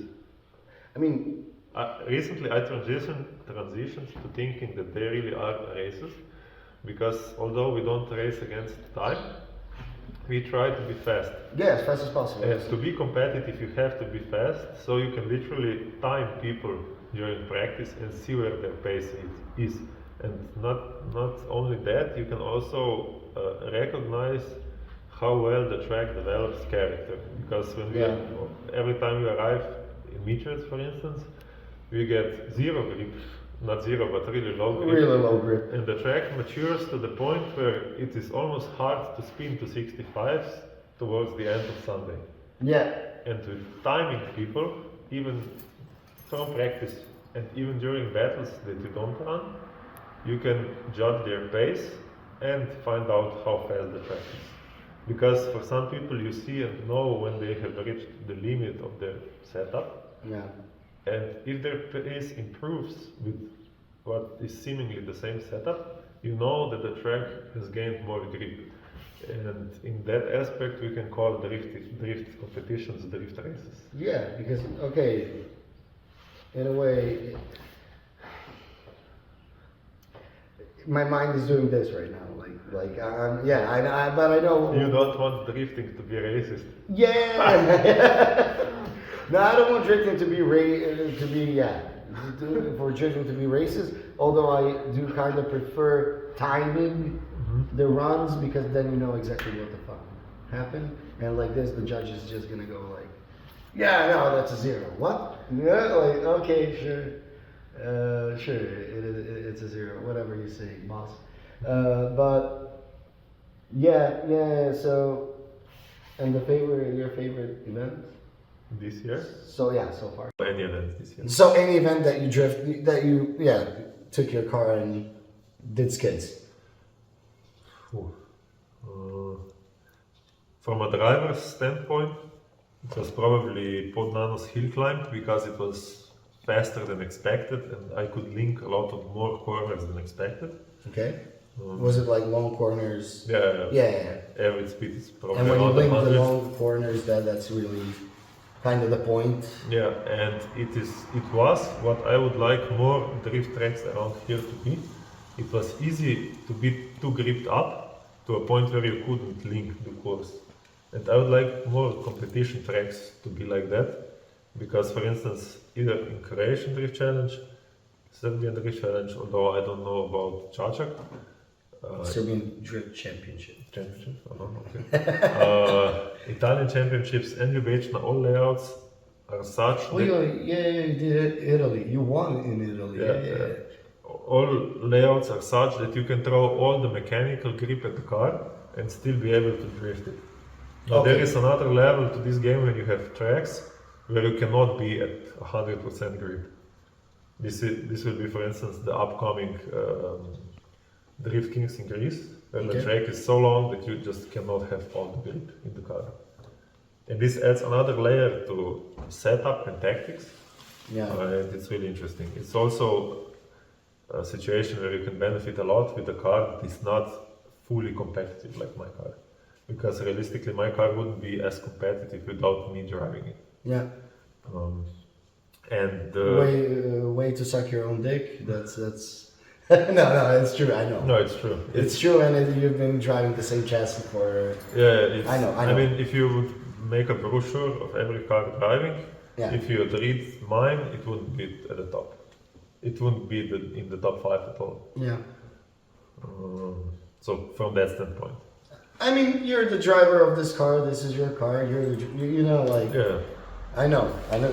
Like if you gave anyone I don't know if you gave Adri's car to someone else, maybe that other person. Oh, I have to would talk to prefer- him and ask him if I can try his car. I wonder what it's like to drive now. I don't prefer the vice wrap, I know, but I want to see if the power vent is good. I don't think he ever gave his car to anyone but his girlfriend to drive. We'll see. We'll Maybe another right person. has Yeah, that. yeah. And the best event from Just strictly drifting, like. from the best event, the other event that was very good, I think, was New Limits, because the New Limits event is focused to. It's not focused actually. It's not focused at all. The point of that event is to introduce motorsports to the widest possible array of people. So everyone is targeted. If you're at least a little bit interested, if you have at least some interest in cars, you're welcome there. Okay. You can experience drift taxis. We have a stunt show, a lot of catering. Yeah, a bunch of sponsors, RC cars, strongest man competition. Like that event was a lot of fun to drive. I get to drive my Lexus and give a lot of ride-alongs. It was really good exposure for motorsports, and drifting was at the center of it. Which is really good. Because it's simply the most spectacular. And we had the most capacity, like 6 times the capacity of rally cars. Yeah. And yeah. But as far as I see it, like drifters in motorsports are like skateboarders in extreme sports in a way that you're the outcast. Like nobody likes you. Like when you come to a track and you want to go for a track day or something, fucking drifters. They hate you everywhere because you ruin the grass, you ruin this, you ruin that. But hopefully that will change with drifting being more in the like. Oh, they're not just destroying the car. I mean, we are destroying the cars way more than, I don't know, doing time attack at It does appeal to be the most reckless of any motorsport. Yes. Bad reputation, definitely. Yeah, but this is a topic, or not a topic, this is a relationship to be developed. There is no simple yes or no answer. Yeah. For instance, recently we had a successful return of drifting to Lindoring, where it was banned for the last 2 years. So that is a step forward. Meanwhile, Raceland is raising starting fees, implementing co-driver fees, and remaining $30. and remaining very strict on situations where you go off track. Yeah. So maybe there we made a step backwards. But nonetheless, drifting is developing really quickly in our region. Yeah. And as I said in my own videos, starting to plug. You can drive basically every weekend, often even in between weekends, because if you time the weekends right, you're literally between Slovenia, Croatia, Serbia, Slovakia and Czech Republic, you can drive every weekend. Yeah, I mean, you could. Of course, there's always this question. It's not feasible because of budget restrictions, because you burn out and stuff like that. Yeah, you burn out. Really. But there After Croatian Drift Challenge, I wanted to sell all of my cars, and yeah. Oh, it's not that bad. No, it was terrible. You also don't have to take competition too seriously. I don't. I come there, I compete, I do my best. Sometimes I fail, sometimes I'm on the podium. Yeah. Is it important for you to win? Oh yes, it is. But it's not the end all be all. Okay. Through the years, I've developed my driving and my car to a point where I'm competitive at the local level. And I know that everywhere I go, at a local level, I'm one of the favorites.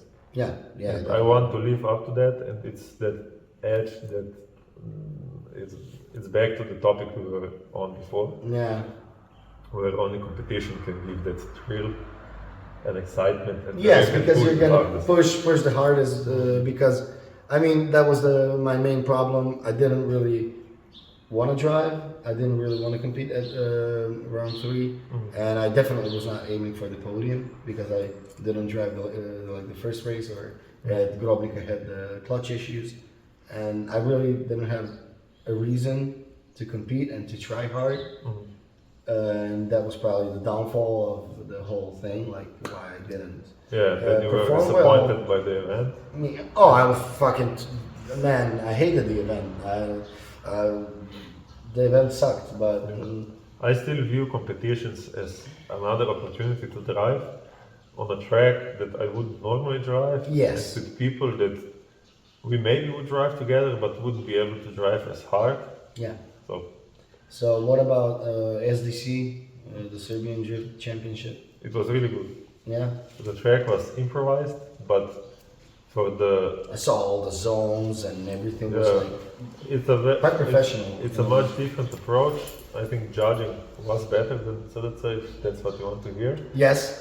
Purely because the track was divided and because I personally don't like the 30-point scoring system. Although from a judge's standpoint it is much easier than a 100-point scoring system. Yes. Okay. For me, it's the 40. 40 would make sense. For Well, me. yeah, but 30 and 40-point score systems are very similar, while the 100-point score system is much more, it's not delicate, but it's more developed into sectors, segments. There are many... Yes, you have the bigger, like, let's look at it this way. From 0 out of 30, for my quality run that I did okay, I got an 8.5. Okay.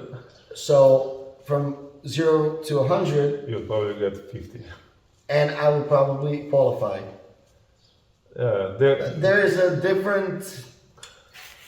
There are perks to one. There are good and bad sides to either of the judging systems.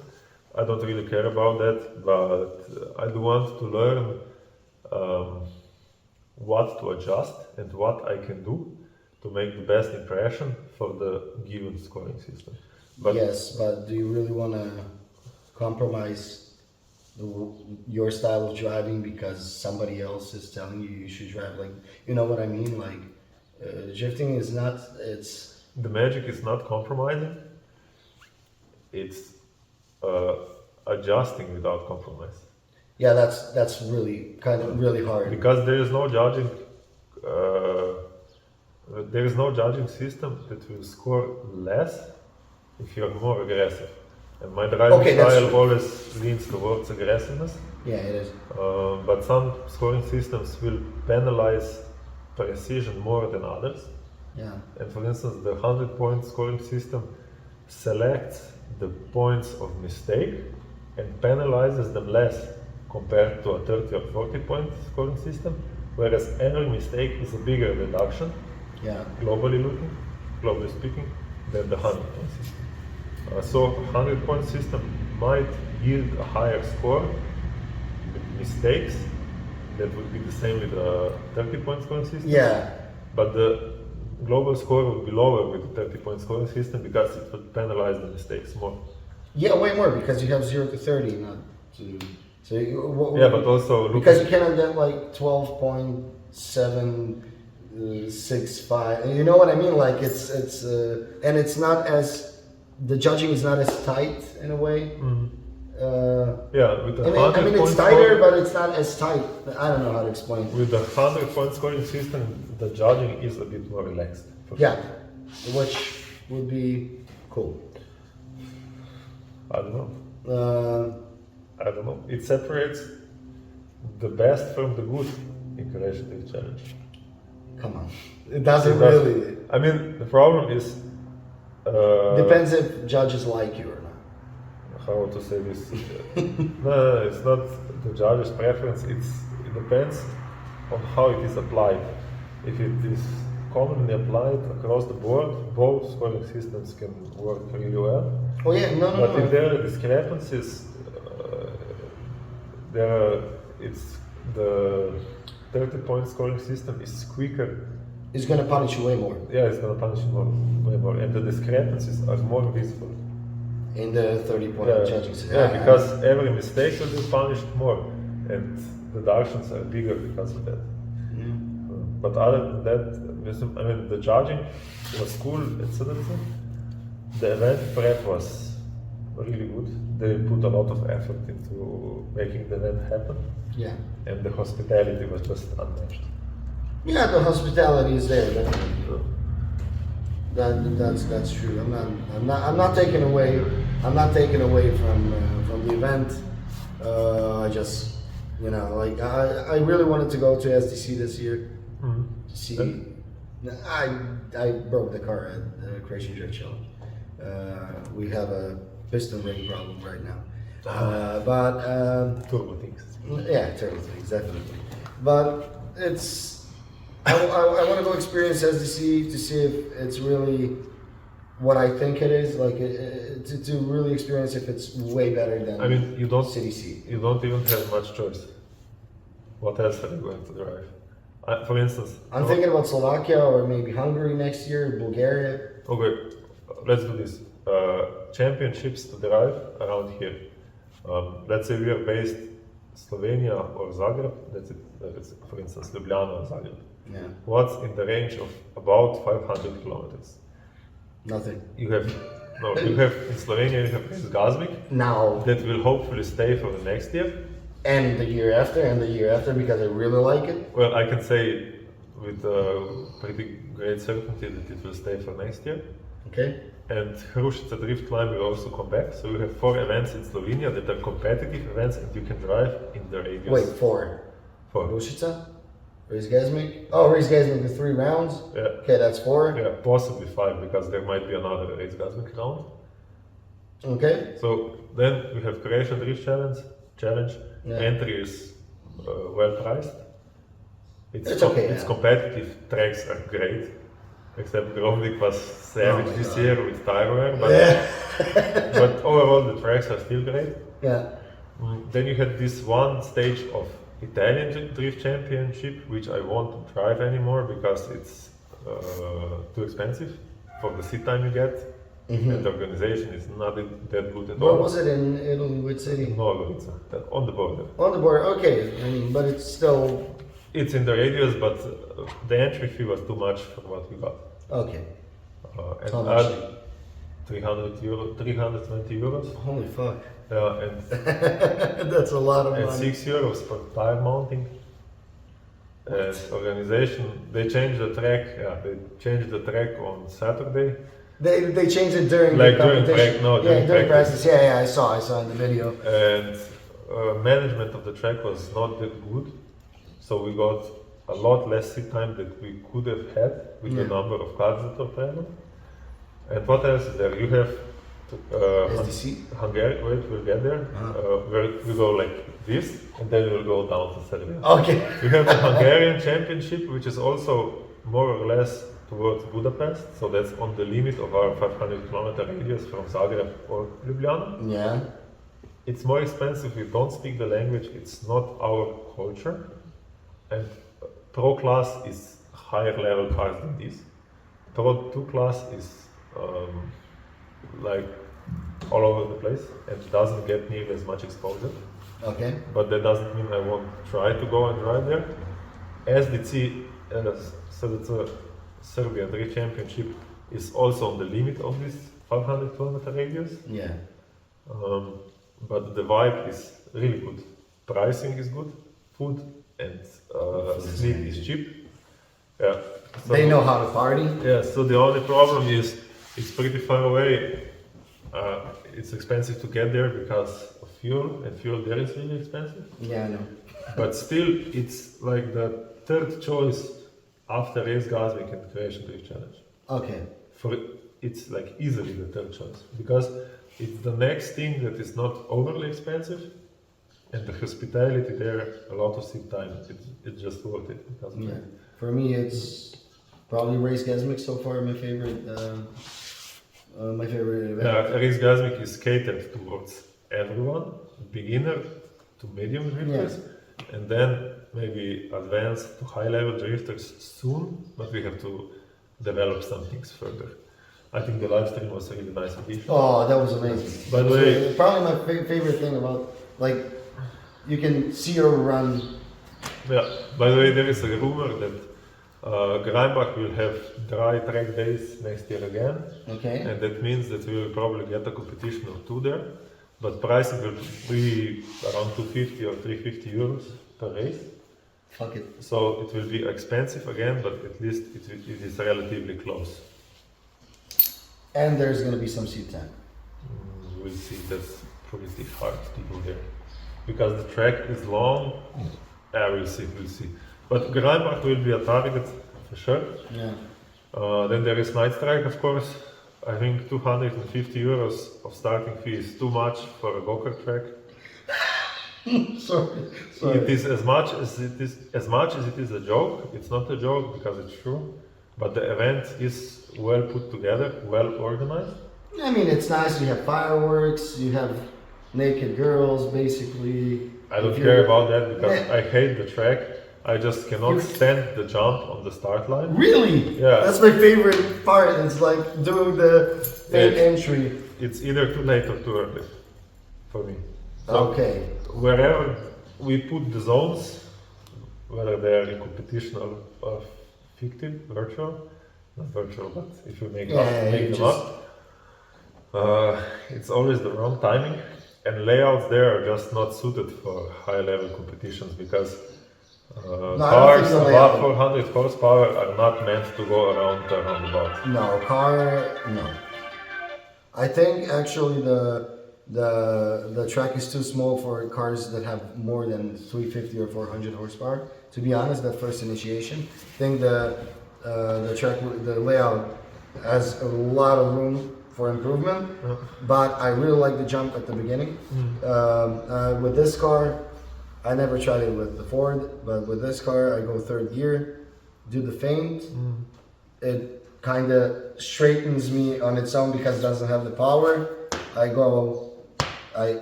clutch it, go to second gear, pedal to the floor, a little bit of handbrake, and then just release everything, keep on gas, and I can do a really nice feint entry there. But it's different every time. What do you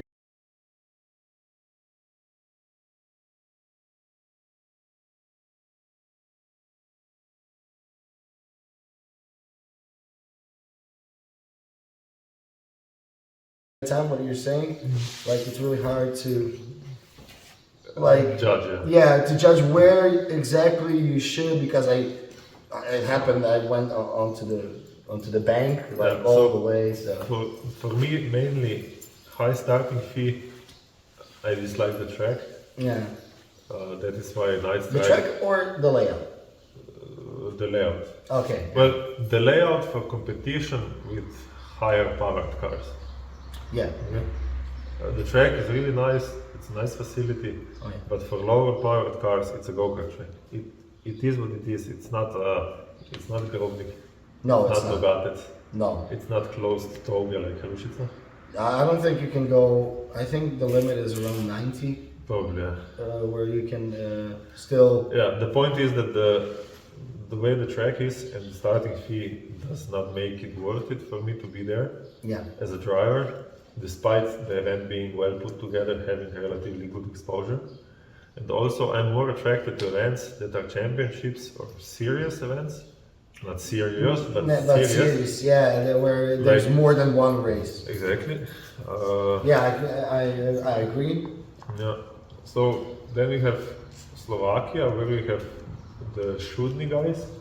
I want to go. they- I want to go next year. Yeah, they do grassroots stuff, but currently they're in the parking lot where asphalt is really bad and it's not that big. So I won't bother driving 400 kilometers to get there. Or 600 in my case. Yeah. So then there is the drifting CZ. There's the Czech drift series that is also ran in Slovakia. It seems to be a really good series. There are a couple problems though. You need a national license. Our licensing body is ASHA 2005, which I think won't give drifting licenses, but I'll try to gain one next year, but I have to talk to them yet. I don't even know how to go about. You have hacks, you should talk to them and see. Well, the point is you can Actually, drifting Crazy Drift Challenge is gonna be under Hux from next year. fuck. Yeah, we are all fucked, I know. But it should go like become a real sport, if you will, and I will have to. Then I will get a license, I guess. The Czech drift series you need a license. Pro cars are really serious. Pro 2 are pro cars just on 235 tires. And they're always put somewhere to the infield or to the back part of the track. So if you want to get exposure, not just drive, because I'm at the point where I have to promote my sponsors, my business, and I want to get known. And yourself, Exactly. as a driver, maybe get more response. So that automatically pushes me into Pro Class, which is expensive, and this car is not competitive. Yeah. And that drives the cost up. Plus, there are 2 race weekends. That means you have 80 or 120 euros to pay for practice on Friday. You have 1 race on Saturday, another race on Sunday, both of which cost around 200 euros. So you're spending about 500 euros or in the realm of 500 euros per weekend in starting fees. That is before traveling cost, before Gas for the car, tires, yeah. parts. Yeah. So that is what has kept me off those events for now. But we'll see what happens in the future. I will definitely have to sort the license first and see where it goes. There's a new movement though. They are called Zapalto Crew. And it's a crew that is organizing unique events in Czechia and Slovakia, in Czech Republic and Slovakia. And we'll see where that goes. They're invite-only events. Cars range from cars like this to Marco Zakoril, who has a fully blown Drift Masters car. And events are really well put up with a lot of show, interesting layouts. Starting fees are around 200 euros, which is manageable. Yeah, that's fine. But That's the events are all around 500 kilometers away. So I will definitely have a look at that and we'll see. It seems like we should all take a break for a season or two. No, Yeah, I know. That's the biggest problem. I don't want to take a break, but I was thinking like maybe next year I should take a break, and then like 2024 I come out with 1J, IS 200, or and with a Weissfab or something like. Zhugi also had a plan. Yeah, and now he's not drifting. Yeah. don't take a break. Yeah. Don't take a break. Yeah, exactly. I It's know. That's what the other day I sent my. By the way, Claudia's behind the camera. That's why I told my girlfriend like a couple of days ago. You know what? I'm not gonna take a break because I was gonna during the winter. I was gonna buy an IS 200 with 1J in it, 1J GT VVTi, the whole thing, and then like replace the intake manifold, the exhaust manifold, put a bigger turbo, do this just beats and pieces, put a Weissfab on it, and the other day I sent my girlfriend a message. I'm just gonna run with CL. Where would you put a Weissfab on the IS? I don't know why. Because it's I don't know, man. Because I went. What because else? it's established. What Because about? it's established. Because I went with MG Solutions because they do BMW stuff, Okay. and I would go with them again if they did Lexus stuff. But You should have gone with my latter. maybe you know what? Because Vidmar was driving my car, and he told me. Honestly, you should just try. You should try. You should try driving a car with it. That's well set up. This car is very well set up. I know it doesn't look like it, but it is. I mean, you drive it good. So. Yeah. But my point is, you should try it and see. But as far as the IS chassis goes, there is Platshot Max. Okay. Their nut is really good, like better than Weissfab. Okay. Weissfab is not bad by any means. But there is also I don't like the color, but okay. There is also another kit. Which one? Weissfab. Yeah. It's kind of blue. Oh, you don't like the Weissfab? I fucking hate the color, but I was thinking like if I'm gonna do a pro car, you know what I mean? Like. Then there is SDF is really good. Yeah, I heard. They might have some fasteners issue, but I don't know. I don't have experience with their kits yet. What about SLR? For the IS? Do they make? No. They make only Corvettes, I think a Mustang adapter and BMWs. Oh, I was thinking about a Vet, maybe a C5 as a competition car. Do you have the budget? Man, I don't know. It's an LS, so what more do I need? It won't leave it. It's stock for them. It's a hydraulic lifter. It has oiling issues. original cooling system in a Corvette is not up to the drifting spec at all. A lot of fiberglass. So Yeah, but you can say that about almost any car. no, you don't, you can't. Yeah, because this is a superior chassis. because you weld the diff on an E46, put coilovers, And you can go to it, and yeah. you can go drift. The cooling system holds up the driveline-ish. The cooling system, really? Yeah. I mean, if you're on 20-year-old expansion bottles, it won't. Yeah, exactly. You have But, to replace it yeah, with the. and if you're Well, you up- can replace it with the original, and it's gonna hold up. Yeah. Exactly. What do you think? And this is another question, maybe one of the last questions, but this just came to my mind. What do you think about deleting the thermostat? Depends on the engine. M52B25. You need to run the adapter to close the back passage, because this is a bypass thermostat. So Yeah, it's a two-way thing. so when the first one, well, they open simultaneously, but when the first one opens, the rear one closes. And if you remove it completely, you lose a lot of cooling efficiency. So you have to make an adapter where you close the rear one permanently and leave the front one open. Okay, because you mean you have I know what you mean. But this is exactly the reason why we sell the 72 degree thermostat, because you put the thermostat inside and it's fine.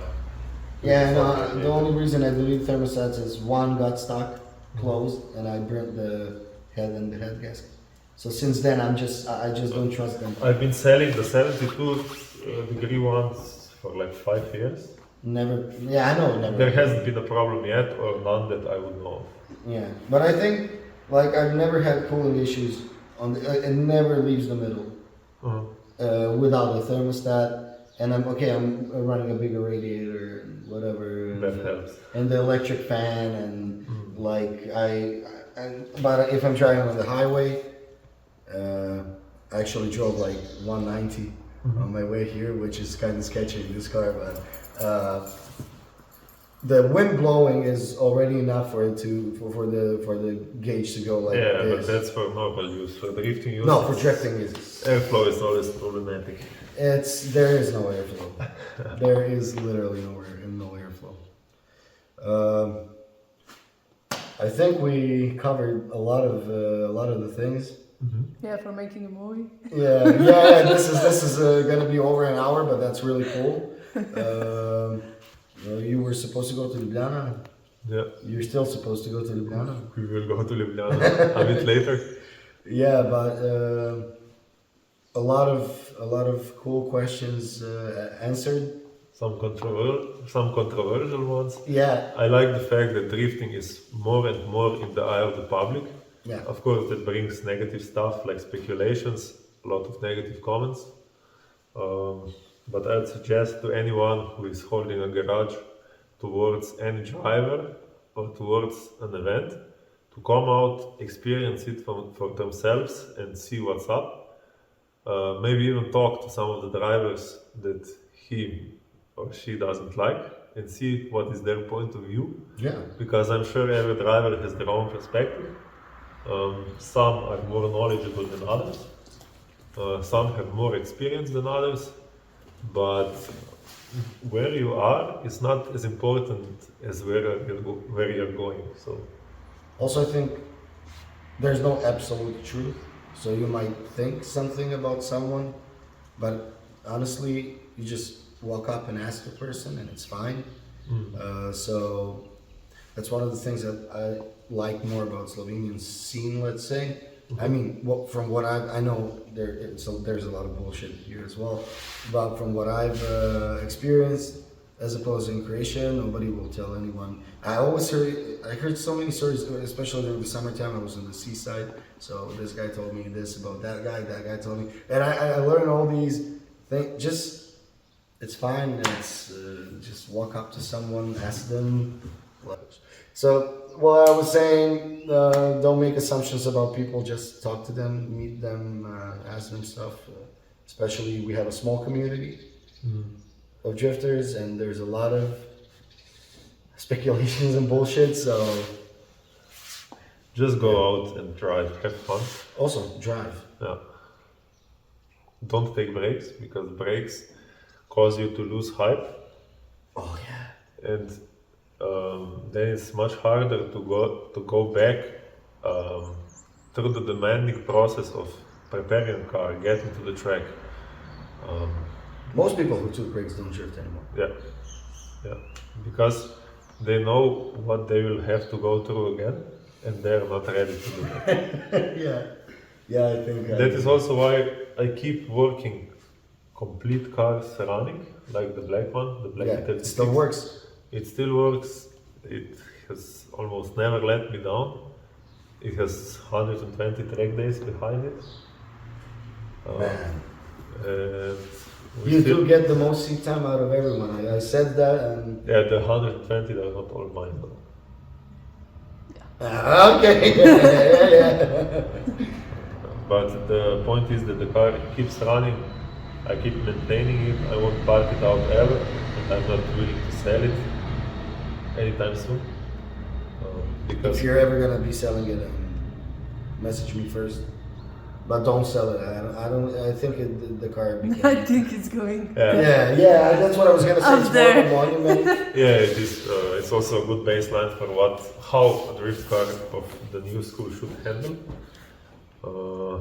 So if I were going to sell it, if I was going to sell it, it would be way above market value. Yeah, of course. So, I mean, it has a 1UZ in it. It's a really cool car. no, I mean like above the market sentimental. value, you can get 300 horsepower V8 swap cars for around 10k. Yeah. That would be not enough for that car. Although it is not spec'd higher than that market value. Doesn't matter. Uh, I know. I mean, it kind of became, in a way, a hero car as well. You know what I mean? Like, underpowered, Yeah, but it's still... a hero car in my eyes for Yeah. sure.